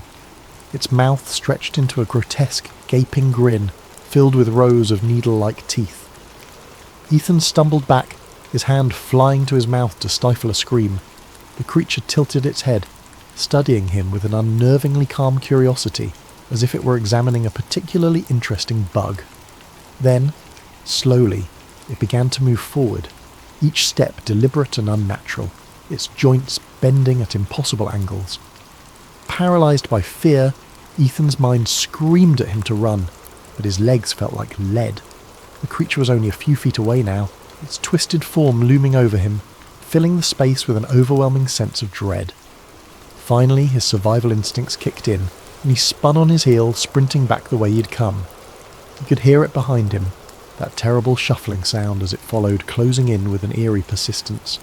His breath came in ragged gasps, his heart pounding so loudly it nearly drowned out the hum of the lights. He took random turns, ducking through rooms and around corners, hoping to throw it off his trail, but no matter how far he ran, he could still feel its presence lurking just out of sight.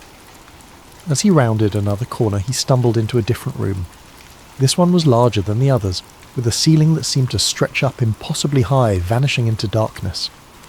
In the centre of the room was a single decrepit armchair, facing away from him.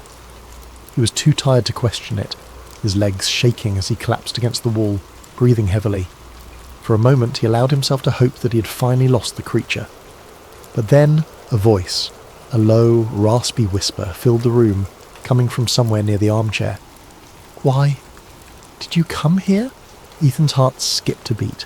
The voice was quiet, almost gentle, but there was something sinister lurking beneath it, a malevolent edge that made his skin crawl. I don't know how I got here," he managed to stammer, his voice barely a whisper. The armchair creaked, as if someone was shifting in it, though he still couldn't see who or what was sitting there. "No one comes here by accident," the voice replied, a hint of amusement in its tone. "You wanted to be here. You're one of us now." Ethan shook his head, panic rising in his throat. "I don't belong here. I didn't mean to come here." The chair creaked again, and Ethan could feel the thing in it watching him, though he couldn't see its face. The oppressive silence seemed to press in on him, as if the walls themselves were leaning closer, eager to hear what he had to say. "You belong here now," the voice continued, a strange warmth in its tone, like a parent soothing the frightened child. "The back rooms have chosen you. There's no way out." As the words sank in, Ethan felt a cold, hollow emptiness fill his chest. He wanted to scream, to run, but he was too exhausted, too drained by the endless maze of rooms and the oppressive hum of the lights. He sank to his knees, his mind racing, searching for some semblance of hope, some way to escape this nightmare. But deep down, he knew the truth. There was no way out. The back rooms were endless, a labyrinth of yellow walls and flickering lights, stretching on forever, trapping him in their suffocating embrace. The thing in the armchair chuckled softly, a sound that echoed off the walls, filling the room with a dark, mocking joy. "Welcome home, Ethan," it whispered. And as the lights flickered above him, casting long shadows that seemed to close in from every corner, Ethan felt himself slipping away, the last fragments of his sanity dissolving into the hum of the fluorescent lights. He was home. After his harrowing escape from the back rooms, Ethan struggled to return to his normal life. He tried to convince himself that it had been a nightmare, the result of exhaustion and a wandering mind. But deep down, he knew the truth. He'd been there, in that endless maze of yellow rooms, the echoing hum of fluorescent lights buzzing in his ears, the creature with the impossibly long limbs hunting him through every corner and corridor. He'd only narrowly escaped, stumbling back through an elevator that had seemed to appear out of nowhere and waking up in the real world as though nothing had happened. Weeks passed, but the back rooms haunted him. He saw glimpses of it in reflections, in dark corners, even in the university hallways that had once seemed so ordinary. He developed a hyper-awareness, a dread that every corner he turned would lead him back into that yellow, buzzing nightmare. His friends noticed his anxiety, his sleeplessness, but he couldn't bring himself to tell anyone. How could he explain something so surreal, something he could hardly believe himself? He was sure it would get better with time, but his dreams betrayed him. Almost every night he would return to the back rooms in his sleep. He would wander through its endless corridors, its stale, musty air thickening with every breath. No matter how he tried to direct his dream, no matter how aware he became, he was always drawn deeper into the maze. And in every dream the creature was there, lurking in the shadows, watching him with those empty eyes, that horrible grin. One night Ethan jolted awake, sweat pouring down his face, the hum of the fluorescent lights still ringing in his ears. His pulse pounded as he sat in the darkness of his room, clutching his bedsheets. It was a nightmare, just a nightmare, he told himself over and over. But the line between waking and sleeping was blurring, and he began to feel as though the back rooms were calling to him, beckoning him back. Despite his growing fear, something within him stirred, a curiosity, or perhaps a sick obsession. The fear of returning to the back rooms was tempered by an undeniable pull, a whisper that told him he hadn't yet seen everything there. He was certain it would swallow him whole if he went back, but some part of him felt he had to know the truth of what lay beyond those endless yellow rooms. The uncertainty gnawed at him, tugging at the back of his mind until he could think of little else. One Friday night, after another sleepless week, he gave in. It was as though he were possessed, acting on some deep unspoken impulse. He found himself back in the library, a little past midnight, with nothing but the quiet hum of the building to keep him company. He rode the same elevator he'd taken the last time, pressing the ground floor button, feeling the jolt as the elevator began its descent. But this time, there was no jolt to stop him. The elevator smoothly reached the ground floor, and the doors slid open to reveal the quiet university lobby. Disappointed and relieved in equal measure, he let out a shaky laugh. He'd been foolish, he thought, to believe the back rooms could be summoned by something so simple. As he stepped out of the elevator, he froze. The lobby looked different. The lights were dimmer, the walls slightly yellowed, and an odd damp smell hung in the air. Slowly, his heart sinking, he turned to look behind him. The elevator doors were still open, but there was no lobby beyond them. Only the familiar yellow-tinted wallpaper, the buzz of the fluorescent lights, and that endless carpeted expanse stretching into oblivion. Ethan felt a wave of nausea wash over him. He was back. Taking a deep breath, he steeled himself. This time, he wouldn't panic. He would stay calm, map out a path, and find his way out. He'd done it once, and he could do it again. But as he started to walk, he noticed subtle differences. The rooms felt darker, the smell stronger, almost like mildew mixed with something metallic. And the buzzing was louder, a harsh, grating sound that rattled in his skull. He wandered through the hallways, taking mental notes of every turn, every detail he could remember. But the back rooms seemed to shift around him, subtly changing with each step, making it impossible to find his way back. And soon enough, he began to hear the faint, shuffling footsteps he dreaded. The creature was here again. Ethan quickened his pace, his heart pounding. The footsteps followed him, echoing in sync with his own. He glanced over his shoulder, catching a glimpse of its grotesque, elongated form rounding a corner, moving with a horrible, jerking grace. He forced himself to keep calm, his mind racing as he tried to think of a way to escape. Room after room he searched for a way out, for any clue that could guide him. But the rooms seemed different this time, as if they were trying to trap him. The walls seemed to close in on him, narrowing with every turn, the air growing thick and stagnant. The creature's footsteps grew louder, closer, and Ethan knew he couldn't keep running forever. Finally, he stumbled into a room that looked different. A wide, empty space with a single door at the far end, something he hadn't seen before. With no other choice, he sprinted for it, throwing himself through the door just as he heard the creature behind him, its horrible breathing echoing in his ears. He shut the door, his back pressed against it as he gasped for breath. The room he'd entered was dimly lit, quieter, the buzzing sound fading to a low hum. The wallpaper was still that sickly yellow, but the atmosphere felt different, almost like a forgotten place, untouched even by the back rooms. In the centre of the room was a large rusted metal door, unlike anything he'd seen in his previous visits. With a surge of hope, he moved towards it, gripping the cold handle. He pulled and the door swung open, revealing a dark, narrow passage. He didn't hesitate. He stepped inside, the door closing with a heavy thud behind him.